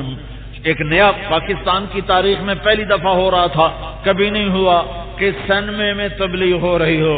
تو مجھے وہ بزرگ یاد آئے جو نے مجھے کہا تھا جاؤ سینمے والوں کو تبلیغیں کرو، ہمیں تبلیغیں کرتے ہو۔ تو ہر کام کا ایک سلیقہ اور طریقہ ہے، کسی کو شراب سے ہٹانے کا بھی طریقہ ہوتا ہے، اس کو یہ جہالت تو نہیں کہ شراب حلال سمجھ کے تو نہیں پی رہا، حرام سمجھ کے پی رہا ہے۔ ایک مجھے کراچی سے فون آیا، کہا جی میں 20 سال سے شراب پی رہا ہوں اور میری نہیں چھٹ رہی، اور مجھے میری بیوی نے فتویٰ لیا ہے تو مولوی صاحب نے کہا ہے تو اس آدمی سے طلاق لے لے، تیرا اس کے ساتھ رہنا حرام ہے۔ میں نے کہا نہیں، انشاءاللہ تمہاری بالکل چھوٹ جائے گی، یہ تو مسئلہ ہی کوئی نہیں، بالکل چھوٹ جائے گی۔ یہ میرے ایک میٹھے بول نے، جو 20 سال کی شراب اس نے ایک میٹھے بول پہ چھوڑ دی۔ میں نے کوئی مسئلہ نہیں بتایا کہ تو جہنم کا گند پیے گا اور جہنم کی آگ میں جلے گا، میں نے صرف اتنا کہا یہ آپ کو کس نے کہا کہ آپ شراب نہیں چھوڑ سکتے، انشاءاللہ آپ کی بالکل چھوٹ جائے گی، آپ تھوڑا سا ہمارے ساتھ آ کے وقت لگا لیں۔ وہ کراچی سے چلا، اپنی بائی روڈ آیا، اپنی گاڑی لے کر آیا، میرے ساتھ 10 دن لگائے اور اللہ تعالیٰ نے اس کو شراب سے نکال دیا۔ اتنی بڑی داڑھی رکھ لی، میری طرح پگڑی باندھتا ہے، اتنی بڑی داڑھی ہے، اب بھی کراچی میں زندہ سلامت بعافیت۔ تو کسی کو برائی سے نکالنے کا بھی طریقہ ہوتا ہے، کوئی لٹھ مارنے سے کوئی تھوڑا نکلتا، زبردستی سے تو نہیں ہوتا۔ جیسے ہمارے ایک طبقہ کہتا ہے ہمارے ہاتھ میں طاقت ہوگی تو ہم دین زندہ کر دیں گے، یہ بچوں والی بات ہے، بالکل بچوں والی بات۔ میں سینٹرل ماڈل اسکول میں پڑھتا تھا، میٹرک میں نے وہاں سے کیا، تو ہاسٹل میں رہتا تھا، تو ہمارے کو وارڈن، ہاسٹل کے جو بڑے انچارج وارڈن ان کو کہتے، وہ آگے نمازی طالب حسین رحمت اللہ علیہ ان کا نام تھا، وہ نمازی تھے، انہوں نے لڑکوں پر بھی نماز کی پابندی کر دی کہ لڑکے حاضری ہوتی تھی، باقاعدہ رجسٹر بن گیا۔ ایک ہمارے پی ٹی ماسٹر تھے عبداللہ صاحب، وہ حاضری لیتے تو نماز ہوتی تھی، پھر نماز پڑھی جاتی تھی۔ تو عشاء کی نماز ہو رہی ہے، عشاء کی نماز ہو رہی ہے، اور میں سب سے آخری صف میں کھڑا ہوا تھا۔ میرا روم میٹ وہ ذرا دیر سے پہنچا، تو اس نے میرے برابر، میرے کمرے والا، بلکہ میرے بستر کے ساتھ، میری چارپائی کے ساتھ اس کی چارپائی، مرید کے کم، اس نے میرے قریب آ کر نیت باندھی عشاء کی نماز، 4 رکعت نماز عشاء، واسطے طالب حسین دے اللہ اکبر۔ اب میں بھی کوئی پکا نمازی تو تھا، میں بھی ان کے ڈر سے پڑھ رہا تھا، میں بھی نمازی نہیں تھا، میں اسکول کالج میں نمازی نہیں تھا، ان کے ڈنڈے کی وجہ سے پڑھ رہا تھا۔ تو میں نے نماز میں ہی اس سے کہا، میں کوئی ایک ہی کیتی جانا ہے، نماز میں اسے کہہ رہا ہوں، میں کوئی ایک ہی کیتی جانا ہے۔ وہ کہتا ہے میں طالب حسین دی پڑھدا پیا، اللہ دی تو پڑھدا ہی نہیں پیا، تو بس یہ نیت کرنی ہے جن دی پڑھدا پیا۔ کسی کو برائی سے ہٹانے کا بھی ایک طریقہ ہے، ایک طریقہ ہے، ایسے تھوڑا ہے کہ تم کہو شرابی ہے شراب نہ پی۔ جیسے ہمارے کالج میں فنکشن ہوتے تھے موسیقی کے، تو کچھ نوجوان جذباتی قسم کے لٹھ لے کے پہنچ جاتے اور وہاں جا کے وہ لاٹھی برسانا شروع کر دیتے تھے، کبھی ادھر سے قتل ہو جاتا تھا، کبھی ادھر سے قتل ہو جاتا تھا۔ اب بتاؤ، چھوٹے حرام سے بچانے کے لیے بڑے حرام کا ارتکاب، چھوٹے گناہ سے کو روکنے کے لیے بڑے گناہ کا ارتکاب۔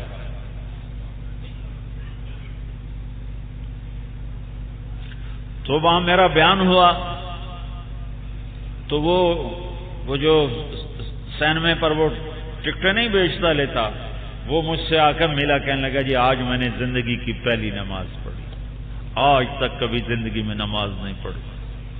پھر اس نے اللہ کے فضل سے ایک سینما گرایا، پھر دوسرا گرایا، پھر تیسرا گرایا، پھر وہاں مسجد بنائی۔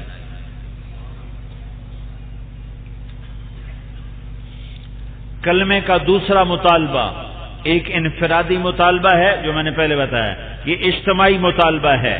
کلمے کا اجتماعی، میں حدیث پاک سے بیان کر رہا ہوں، حدیث پاک سے بیان کر رہا ہوں کہ یہ میرے نبی کا فرمان ہے، تبلیغی جماعت کا فرمان نہیں ہے، یہ میرے نبی کا فرمان ہے، جس پر عملی طور پر تبلیغ کے سوا کوئی کام نظر نہیں آتا۔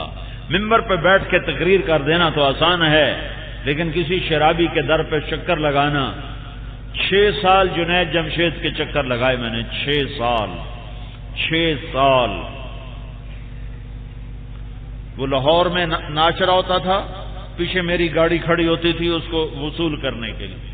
وہ رات کو 3 بجے اسٹیج سے اترتا تھا، تو اس کو میں تو نہیں ہوتا تھا 3 بجے وہاں، میرا آدمی کوئی نہ کوئی میرا ساتھی ہوتا تھا، وہ اس کو گاڑی میں بٹھا کر اور مسجد میں لے کر آتا تھا۔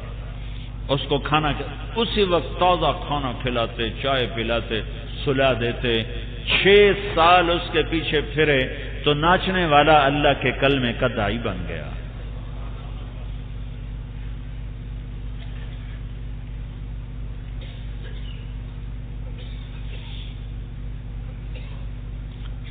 یہ کلمہ ہمیشہ لا تزال لا الہ الا اللہ تنفع من قالها، میں بار بار دوہرا رہا ہوں کہ ایک بات واضح کرنا چاہتا ہوں، بہت بڑا مجمع آیا ہوا ہے، تمہارا جی چاہے لے لینا، نہ چاہے نہ لینا، لیکن احباب جمع ہے میر، حال دل کہہ لے، پھر التفات دلے دوستاں رہے نہ رہے، کرو نہ کرو تمہاری مرضی، سمجھو تو صحیح میں کیا کہہ رہا ہوں۔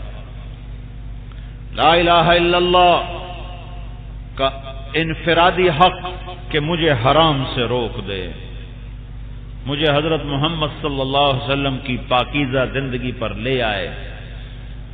کلمے کا اجتماعی حق، یہ لا الہ الا اللہ ہمیشہ نفع دے گا کہنے والے کو، اس سے عذاب کو ہٹائے گا، اس سے مصیبتوں کو ہٹائے گا، لیکن جب اس کا حق ادا نہیں کرو گے تو عذاب آئیں گے، یہ ہٹائے گا نہیں، مصیبتیں آئیں گی، یہ ہٹائے گا نہیں، دکھ درد آئیں گے، یہ ہٹائے گا نہیں۔ صحابہ پوچھ رہے ہیں یا رسول اللہ کون سا حق ہے، وہ کون سا حق ہے جس کو ادا نہیں کریں گے تو عذاب آ جائیں گے؟ تو اللہ کے نبی فرما رہے ہیں یظہر العمل بمعاصی اللہ، چاروں طرف اللہ کی نافرمانی ہو رہی ہو اور اس سے روکنے کی تم کوشش نہ کرو، ان سے ہٹانے کی تم کوشش نہ کرو۔ ممبر پہ بیٹھ کے سود خوروں کو گالیاں نکال دینا، یا ممبر پہ بیٹھ کے کتنے لوگ آئے، یہ کتنا مجمع ہے بیٹا، 15-20 ہزار؟ کیا میلسی کی آبادی 15-20 ہزار ہے؟ کیا پاکستان کی آبادی 15-20 ہزار ہے؟ اور امت صرف میں ابھی افریقہ سے ہو کے آ رہا ہوں، چاڈ گیا، سوڈان گیا، کیمرون گیا، 4000 سال پرانی تہذیب دیکھی کہ زندگی ہے یا کوئی طوفان ہے، ہم تو اس جینے کے ہاتھوں مر چلے۔ ایک دن گزارنا اتنا مشکل تھا اور وہاں زندگی لوگ گزار رہے ہیں، کیسے گزار رہے ہیں؟ تم جاؤ تو تمہیں پتہ چلے کہ فقر کسے کہتے ہیں، غربت کسے کہتے ہیں، تنگ دستی کسے کہتے ہیں، مشقت کسے کہتے ہیں، مصیبت کسے کہتے ہیں۔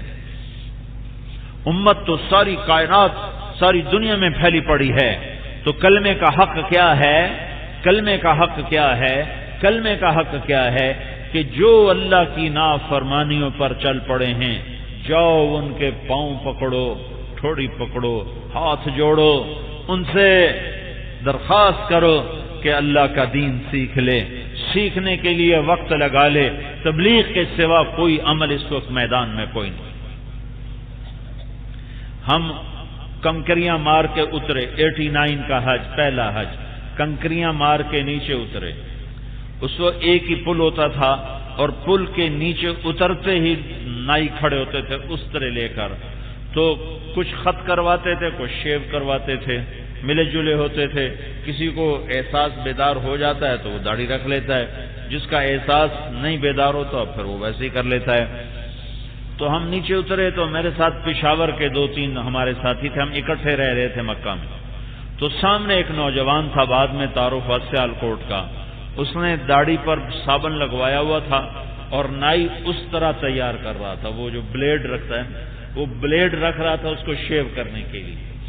تو یہ ایک نوجوان ہمارا ساتھی راشد اس کا نام تھا، وہ ایک دم جا کر اس کے پاؤں پڑ گیا، ایک دم اس کے پاؤں پکڑ کے رونے لگا۔ وہ گھبرا گیا، کہنے لگا بھائی صاحب کیا بات ہے؟ تو اس نے ہاتھ جوڑ دیے، کہ ابھی تیرے سارے گناہ معاف ہوئے ہیں، تو حج کر کے آ رہا ہے، یہ شیو نہ کرا، پہلا گناہ تیری کاپی میں یہی لکھا جائے گا۔ وہ تو رونے لگ گیا اور اس نے اسی وقت اپنا وہ صابن صاف کر دیا اور نائی سے کہنے لگا میرا خط بنا دے، آج کے بعد میری توبہ۔ چند آنسوں نے اتنے بڑے حکم پہ اسے کھڑا کر دیا. شاید تقریریں وہ کام نہ کر سکتی، شاید کتاب وہ کام نہ کر سکتی، ہاں ہمیشہ آنسو ہی ہیں جو پہاڑ کو بھی موم بنا دیتے ہیں، جو پتھروں کو پگھلا دیتے ہیں، جو لوہے کو موم بنا دیتے ہیں. یہ آنسو ہیں، آنسو.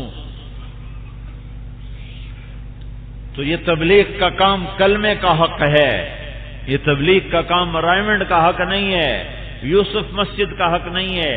یہ تبلیغ کا کام کلمے کا حق ہے، کلمے کا حق ہے کہ اگر اللہ کی نافرمانیاں کھلے عام ہو رہی ہیں، اذان پہ 90 آدمی مسجد پہ نہیں گیا، سورے فضا میں نافرمانی نے جال بنا ہوا ہے، اس کو روکنے کے لیے پھرو. تم دل نہیں بدل سکتے، ہمارے ذمے بیان کرنا ہے، بات کرنا ہے. اگر ہم محنت کرنے والے، گشت کرنے والے، دعوت دینے والے بن گئے تو آئے عذاب اللہ ٹال دے گا. ایک اور اللہ کے نبی نے مثال دی ہے جس سے اس تبلیغ کے کام کو واضح کیا ہے. یہ کلمے کا حق ہے، اگر اسے ادا نہیں کیا جائے گا تو کیا ہوگا؟ تو ایک مثال دی آپ نے. پہلے ایک مثال سے یہ بات سنو. عربوں کو پانی سے بہت ڈر لگتا تھا چونکہ ان کے ملک میں پانی تھا ہی نہیں. جیسے بنگالی ہوتے ہیں نا، وہ کہتے ہیں ہم پانی نہ دیکھیں تو ہم مر جاتے ہیں، اور عرب کہتے ہیں ہم صحرا نہ دیکھیں تو ہم مر جاتے ہیں. عادت کی بات. جون کے مہینے میں ہماری جماعت نواب شاہ میں سخت گرمی، نواب شاہ اور گرم. تو مصری عرب تھے، وہ اندر مسجد میں سوئے ہوئے. میں نے ان سے کہا اتنی سخت گرمی ہے، تم باہر ہوا میں آ کے سو. وہ کہنے لگے جب تک ہمیں چھت نظر نہ آئے ہمیں نیند نہیں آتی. جنوری کی سرد راتیں تھیں، سرد راتیں. میں رائمنڈ میں تھا عربوں کی تشکیل میں، تو کچھ بدو مسقط کے آئے ہوئے باہر صحن میں بستر ڈال کے پڑے ہوئے. وہ میں نے کہا اللہ کے بندو، رات کو شدید سردی ہوتی ہے، تم کلفی بنو گے، اور مہربانی کر کے اندر بستر بچھاؤ. وہ کہنے لگے جب تک ہمیں تارے نظر نہ آئے ہمیں نیند نہیں آتی، ہمیں آسمان جب تک نظر نہ آئے ہمیں نیند نہیں آتی. تو جگہ کے اثرات ہوتے ہیں. عرب میں پانی کوئی نہیں ہے تو پانی سے ڈرتے تھے. جیسے بنگالی پانی نہ نظر آئے تو وہ مرتا ہے، عرب کو صحرا نظر دکھائی نہ دے تو مرتا ہے. میں شیخ زائد بن سلطان کا بیٹا شہزادہ، اس سے ملنے اس کے محل میں گیا. محل اتنا عالی شان، تو اس نے محل کے صحن میں خیمہ لگوایا ہوا، ریت ڈلوائی ہوئی، پتھر ڈلوائے ہوئے، صحرا کا نمونہ اس نے دبئی میں بنایا ہوا ہے. تو عربوں کو پانی سے ڈر لگتا ہے، سمندری سفر سے کتراتے اور گھبراتے ہیں. اب اللہ کا نبی مثال دے رہا ہے تبلیغ کی بات کی عظمت دل میں بٹھانے کے لیے. اللہ تعالیٰ کے نبی نے فرمایا میں تمہیں بتاؤں، اللہ کی نافرمانیاں ہو رہی ہوں اور انہیں نہ روکا جائے، انہیں نہ روکا جائے تو اس کی مثال کیا ہے؟ کمثل قوم استحموا على سفینۃ فصار بعضهم اعلاها وبعضهم اسفلها الذين في اسفلها اذا استقوا الماء مروا على من فوقهم فقالوا لو أنا خرقنا من نصيبنا خرقا ولم نوذ من فوقنا.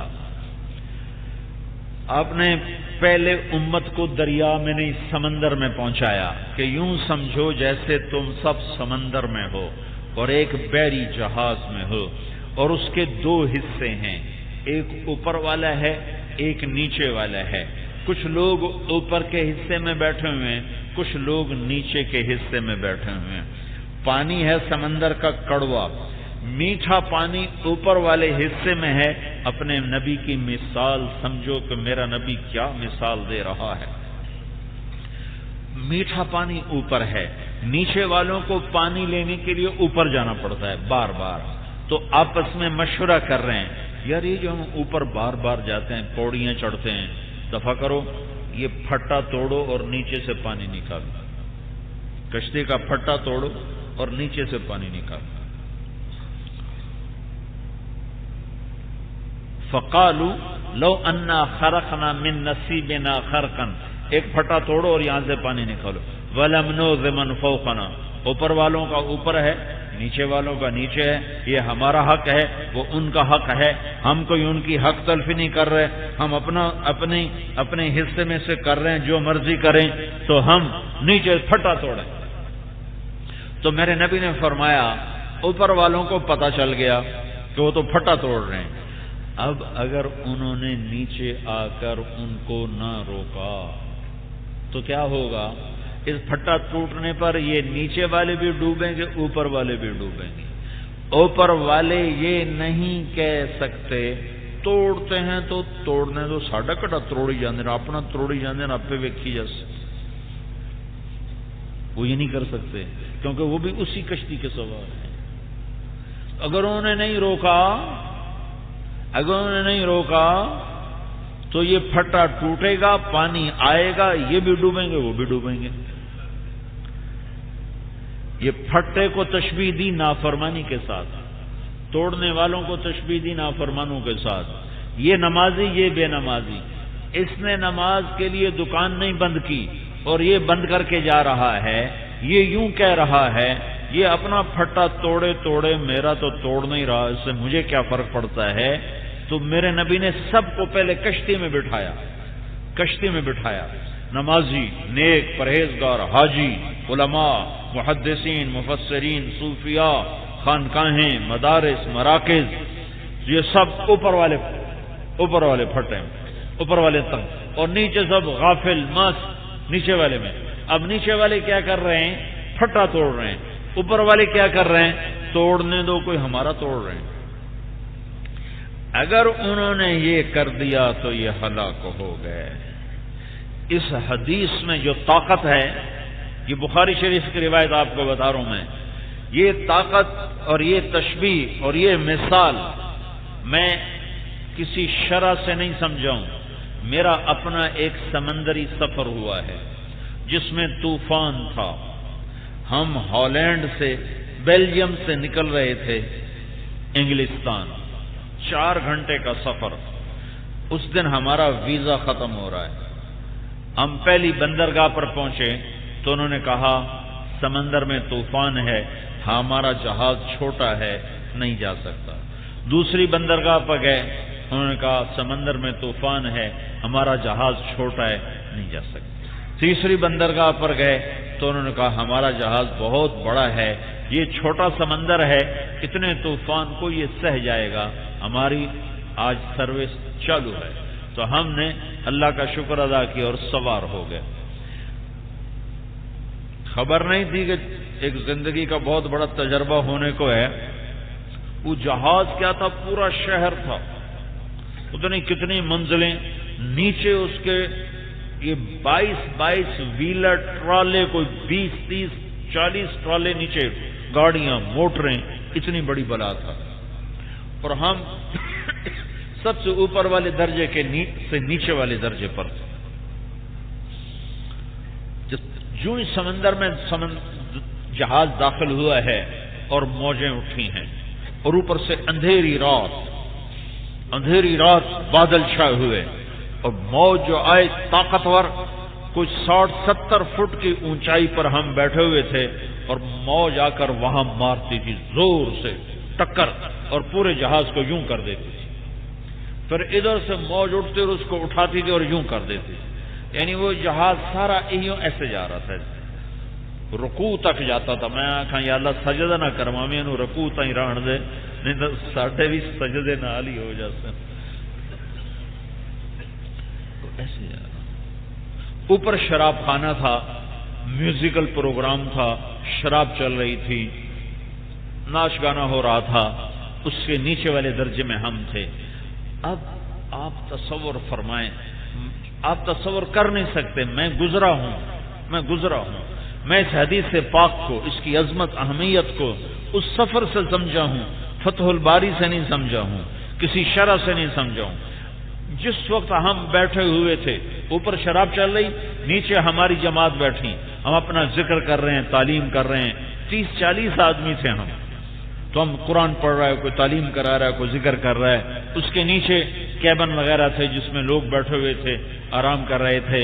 اس وقت ایک آدمی نیچے جاتا ہے، وہ جا کے پھٹا توڑنا شروع کر دیتا ہے، اور اوپر اعلان ہو جاتا ہے کہ نیچے پھٹا ٹوٹ رہا ہے۔ تو آپ کا کیا خیال ہے؟ ہماری جماعت تعلیم کرتی رہتی، شرابی شراب پیتے رہتے، ناچنے والیاں ناچتی رہتی، کیبن میں دراز رہتے؟ سب سے پہلے ہر آدمی یہ کوشش کرتا، او روکو مردود نو روکو، لیندہ ہی نہیں، سارے اندر سر لیندہ ہی نہیں۔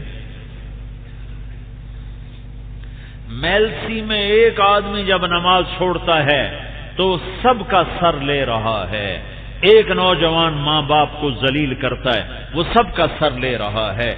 ایک زمیندار سود پہ قرضہ لیتا ہے، ایک تاجر سیونگ اکاؤنٹ میں پیسے رکھ کر سود پہ پیسہ لیتا ہے، ایک ناچنے والی کو دیکھنے کے لیے سکرین پر لوگ جمع ہوتے ہیں، بازار میں گانے کی آواز آتی ہے، جھوٹ بول کے سودا بک رہا ہے، گز کو میٹر بنا کے کپڑا ناپا جا رہا ہے۔ جب ایک آدمی بھی ایسا کرتا ہے تو اس نے میلسی کا پھٹا توڑ دیا، اب اسے غرق ہونے سے کوئی نہیں بچا سکتا۔ سارے ملک کے پھٹے، میں حکمرانوں کو کیوں گالیاں دوں؟ میرا تو مزدور بھی، میرے ملک کا تو مزدور بھی اللہ کا نافرمان ہے، اور اللہ سے دشمنی پالی ہوئی ہے۔ یہ ٹریکٹروں والے، ٹرالیوں والے زور زور سے گانے لگاتے ہوئے جا رہے ہوتے ہیں۔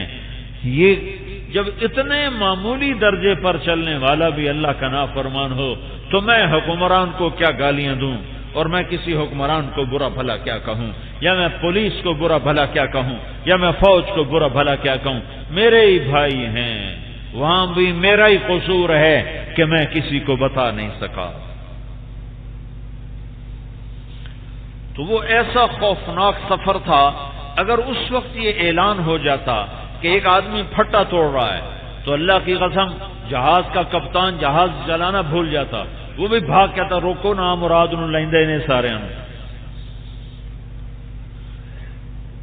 4 گھنٹے کا سفر تھا، لگتا تھا 40 سال ہو گئے ہیں۔ یا اللہ ڈوور پہنچا دے، یا اللہ ڈوور پہنچا۔ میری عادت ہے میں سفر میں کھانا نہیں کھاتا، اور وہ بیلجیم والوں نے وہیں کھانا کھلایا اور اوپر چڑھا دیا۔ اب وہ جو جہاز نے آ کر وجد میں جو آیا تو الٹیاں شروع کھانا کھانے ہوئے کو، جتنوں نے کھانا کھایا تھا سب کو الٹیاں لگی ہوئی۔ میری جان بچی رہی کہ میں نے کھانا ہی نہیں کھایا تھا، صرف 1 کپ چائے پیا ہوا تھا۔ اس موقع پر کوئی آ کر ہمیں سنائے کہ نیچے پھٹا توڑا جا رہا ہے، تو نہ کسی کو شراب یاد رہے گی، نہ ناچ یاد رہے گا، نہ تسبیح ہاتھ میں پکڑے گا، نہ وہ قرآن ہاتھ میں پکڑے گا، نہ وہ ذکر کی مجلس میں بیٹھے گا، نہ وہ تعلیم کے حلقے میں بیٹھے گا، کہے گا روکو روکو روکو۔ میرے بھائیوں جتنی اللہ کی نافرمانی ہو رہی ہے، جتنے مرد عورتیں اللہ کے نافرمان ہیں، یہ پھٹے توڑ رہے ہیں، یہ کشتی کو ڈبو رہے ہیں، اور اس میں مدرسے والے بھی ڈوبیں گے، خانقاہوں والے بھی ڈوبیں گے، تبلیغ والے بھی ڈوبیں گے، اور حاجی پرہیزگار بھی ڈوبیں گے، اور لکھنے پڑھنے والے بھی ڈوبیں گے، اور مصنفین بھی، شعراء بھی ڈوبیں گے، خطباء بھی ڈوبیں گے۔ جب تک اس کو روکنے کی کوشش نہیں ہوگی، اس پر جو اللہ کا نظام غیبی چلے گا اسے ہم ٹال نہ سکیں گے، روک نہ سکیں گے۔ یہ کلمے کا اجتماعی تقاضا ہے۔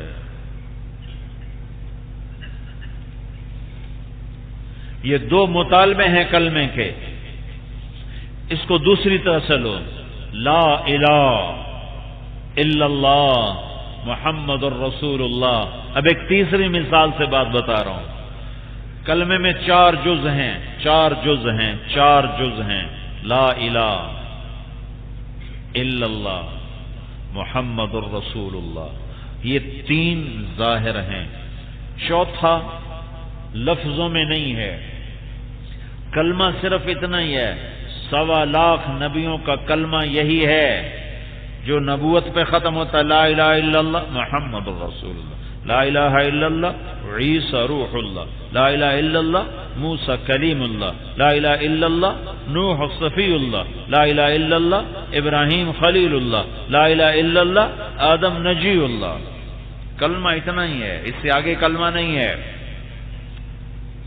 ہاں ایک چوتھا کلمے کا حصہ ہے جو لفظوں میں نہیں ہے، لفظوں میں نہیں ہے۔ سو کے نہ سننا، سو کے نہ سننا، کہنے میں فتویٰ نہ ٹھوک دو میرے ہوتے، جاگ کے سنو۔ کلمے کا چوتھا حصہ، جو کلمے کا چوتھا حصہ لفظوں میں نہیں، لفظ مکمل ہو گئے لا الہ الا محمد رسول اللہ، اس کے آگے کلمے کا کوئی حصہ نہیں ہے، لیکن ایک مطلب، ایک معنی جو محمد الرسول اللہ کا جز ہے، حصہ ہے، لفظوں میں نہیں معنی میں۔ تمہیں طارق جمیل تو نظر آ رہا ہے، اس کی روح نظر نہیں آ رہی، اس کے بولنے سے تمہیں پتہ چل رہا ہے کہ اندر روح ہے، روح نہ ہو تو طارق جمیل میت ہے، میت۔ محمد الرسول اللہ پڑھو پڑھو پڑھو، لیکن لا نبی بعدہ، لا نبی بعدہ، آپ کے بعد کوئی نبی نہیں، یہ نہ پڑھو، یہ نہ مانو، یہ عقیدہ نہ رکھو۔ محمد الرسول اللہ تو مانو کہ محمد اللہ کے رسول ہیں، لیکن یہ نہ مانو کہ آپ کے بعد کوئی نبی نہیں، تو یہی کلمہ ایمان، کلمہ قادیان بن جائے گا، یہ کلمہ کفر بن جائے گا۔ لا نبی بعدہ، یہ محمد الرسول اللہ کا حصہ ہے، لفظوں میں نہیں، روح کی طرح، روح کی طرح لفظوں کے اندر داخل ہے۔ تو کلمے کے چار حصے ہیں، تین ظاہر، ایک باطن، تین جلی، ایک خفی۔ ایلسی والوں سے محمدی بن کے دکھا، محمدی بن کے دکھا، محمدی بن کے دکھا۔ اللہ نے ایک ہستی سے پیار کیا، پیار نہیں کیا، عشق کیا، عشق۔ پیار تقسیم ہوتا ہے، عشق تقسیم نہیں ہوتا۔ پیار سب سے ہوتا ہے، بیوی سے، بچوں سے، باپ سے، ماں سے، بہن سے، بھائیوں سے، دوستوں سے۔ جو عشق ہوتا ہے وہ کسی ایک سے ہوتا ہے، پھر وہ تقسیم نہیں ہو سکتا۔ یہ جو ایک پیلے رنگ کی بیل ہوتی ہے، پیلے رنگ کی بیل جو درخت پہ چڑھ جاتی ہے، اس کو آکاس بیل کہتے ہیں اردو میں، اور عربی میں اس کو کہتے ہیں اشقا، اشقا، اشقا، معشوق۔ وہ معشوق کے معنی میں ہے، معشوق۔ درخت اس کا عاشق ہوتا ہے اور وہ اس کی معشوق ہوتی ہے۔ تو درخت کیا کرتا ہے؟ جو کماتا ہے اس کو کھلا دیتا ہے، جو لاتا ہے اس کو دے دیتا ہے، تو کچھ عرصے کے بعد خود ٹنڈ منڈ ہو جاتا ہے، سوکھ سڑ جاتا ہے، تو ساری بہار اس کی خزاں میں بدل جاتی ہے۔ جو کمایا معشوق پہ لگایا، چند عرصے کے بعد ایندھن بن کے چولہوں میں جل کے راکھ ہو جاتا ہے۔ اس کو کہتے ہیں عاشق۔ عاشق ہوں میں عشق کما میں، دل رکھیں وانگ پہاڑاں ہو، سائے سائے بدیاں ہزار علامیں، کر جانے باغ بہاراں ہو، منصور جے چک سولی دتے، جڑے واقف کل اسراراں ہو، سجدیوں سر چائی نہ باہو، توڑے کافر کہن ہزاراں ہو۔ عاشق سوئی حقیقی جڑا، قتل معشوق دے مننے، سر نو جوڑے تے مکھ نہ موڑے، بھمیں 100 تلواراں کھنے۔ سچا عشق حسین دا باہو، سچا عشق حسین دا باہو، سر دتے تے راز نہ بننے۔ عاشق، حسین عاشق تھے، عاشق۔ اس لیے نہ بیوی کو دیکھا، نہ بچوں کو دیکھا، نہ اولاد کو دیکھا، نہ اپنے گھر کو دیکھا، نہ آنے والے اقتدار کو دیکھا، کچھ بھی تو نہ دیکھا۔ عاشق جو تھے، عاشق تو لگا دیا۔ عاشق مٹ جانے میں زیادہ مزہ محسوس کرتا ہے۔ تو حسین عاشق تھے، تو سلطان العارفین نے فرمایا سچا عشق حسین دا باہو، سر دتے راز نہ بننے۔ جنت اگر خالی نعرے لگانے سے ملتی تو حسین کو تو ضرورت ہی نہیں تھی کربلا میں سر کٹانے کی۔ کیا پاکیزہ سر نیزے پہ چڑھ گیا، ہائے ہائے ہائے ہائے۔ ابن زیاد کے سامنے کٹا ہوا سر لایا گیا تو ابن زیاد نے کے ہاتھ اس کمبخت کے ہاتھ میں ایک چھڑی تھی، اس نے منہ پہ ماری ایسے ہی، اور کہنے لگا میں نے آج تک ایسا حسین چہرہ نہیں دیکھا، مر کے بھی حسن باقی رہے، میں نے آج تک یہ منظر نہیں دیکھا۔ تو اس نے منہ پہ سے چھڑی ماری تو حضرت انس رضی اللہ تعالیٰ عنہ کھڑے ہوئے اور فرمانے لگے کمبخت، او بدبخت، یہ چھڑی ادھر سے ہٹا، میں نے ان ہونٹوں پہ اللہ کے نبی کے ہونٹوں کو لگتے دیکھا ہوا ہے، جن لبوں کو نبی نے چوما آج اس پہ چھڑیاں پڑ رہی، کیوں؟ عاشق ہیں اللہ آپ پہ بشکے سی، اللہ بڑا غفور و رحیم ہے، اے مولوی ہمیں ڈرائی جان دینا، اللہ آپ پہ بشکے سی۔ پھر تو تم نے حسین اور یزید کو ایک ہی کرسی پہ بٹھا دیا۔ اگر رات کا شرابی اور رات کا تہجد گزار ایک ہو جائے پھر تو شمر اور حسین کا جھگڑا ہی ختم ہوگا، پھر تو کربلائیں ساری بے وقوفی کی کہانیاں ہیں، پھر تو ہر کربلا نادانی کی داستان ہے، حماقتوں کی داستان ہے۔ ناچنے والی اور پردہ دار ایک ہو جائے، رشوت کھانے والا اور حلال کھانے والا ایک ہو جائے، نمازی بے نمازی ایک ہو جائے، پردہ دار بے پرد ایک ہو جائے، ماں باپ کا فرما بردار نافرمان ایک ہو جائے، بات بات کے ماں بہن کی گالی نکالنے والا اور دعا دینے والا ایک ہو جائے، سجدوں سے اپنے ماتھے کو روشن کرنے والا اور باغی بن کے سر اٹھانے والا اگر ایک ہو جائے تو پھر تو سارا قرآن تبدیل کرو، ساری کربلاؤں کو بے وقوفی کے کھاتے میں ڈال دو اور احمقانہ کہانیاں بنا دو، پر نہیں نہیں، میں احمق تم احمق، میں نادان تم نادان، کربلاؤں والے سچے اور ہم جھوٹے۔ اللہ کے نام پہ یوں ہی مرا جاتا ہے، یوں ہی مٹا جاتا ہے۔ اور یہ وہ لوگ تھے جن کی جنت کے فیصلے کر دیے تھے میرے اللہ نے کہ ابھی میرے محبوب کے اولاد کا دودھ بھی نہیں چھوٹا تھا، ابھی ماں کا دودھ پیتے تھے چھاتیوں سے، تو میرے نبی نے فرمایا حسن اور حسین جنت کے نوجوانوں کے سردار ہیں۔ ہاں، نعرے نہ لگاؤ، نعرے نہ لگاؤ، نعرے نہ لگاؤ، دھیان سے سنو، دھیان سے سنو۔ جذبہ اچھا ہے، طریقہ غلط ہے۔ ہاں، آپ حضرت حسن جب پیدا ہوئے تو آپ نے حضرت علی سے پوچھا کیا نام رکھا ہے؟ کہا جی حرب، جنگجو۔ آپ کہا نہیں، اس کا نام ہے حسن۔ پھر 10 مہینے بعد حسین پیدا ہوئے تو آپ نے پوچھا علی کیا نام رکھا ہے؟ کہا جی حرب۔ کہا نہیں، اس کا نام ہے حسین۔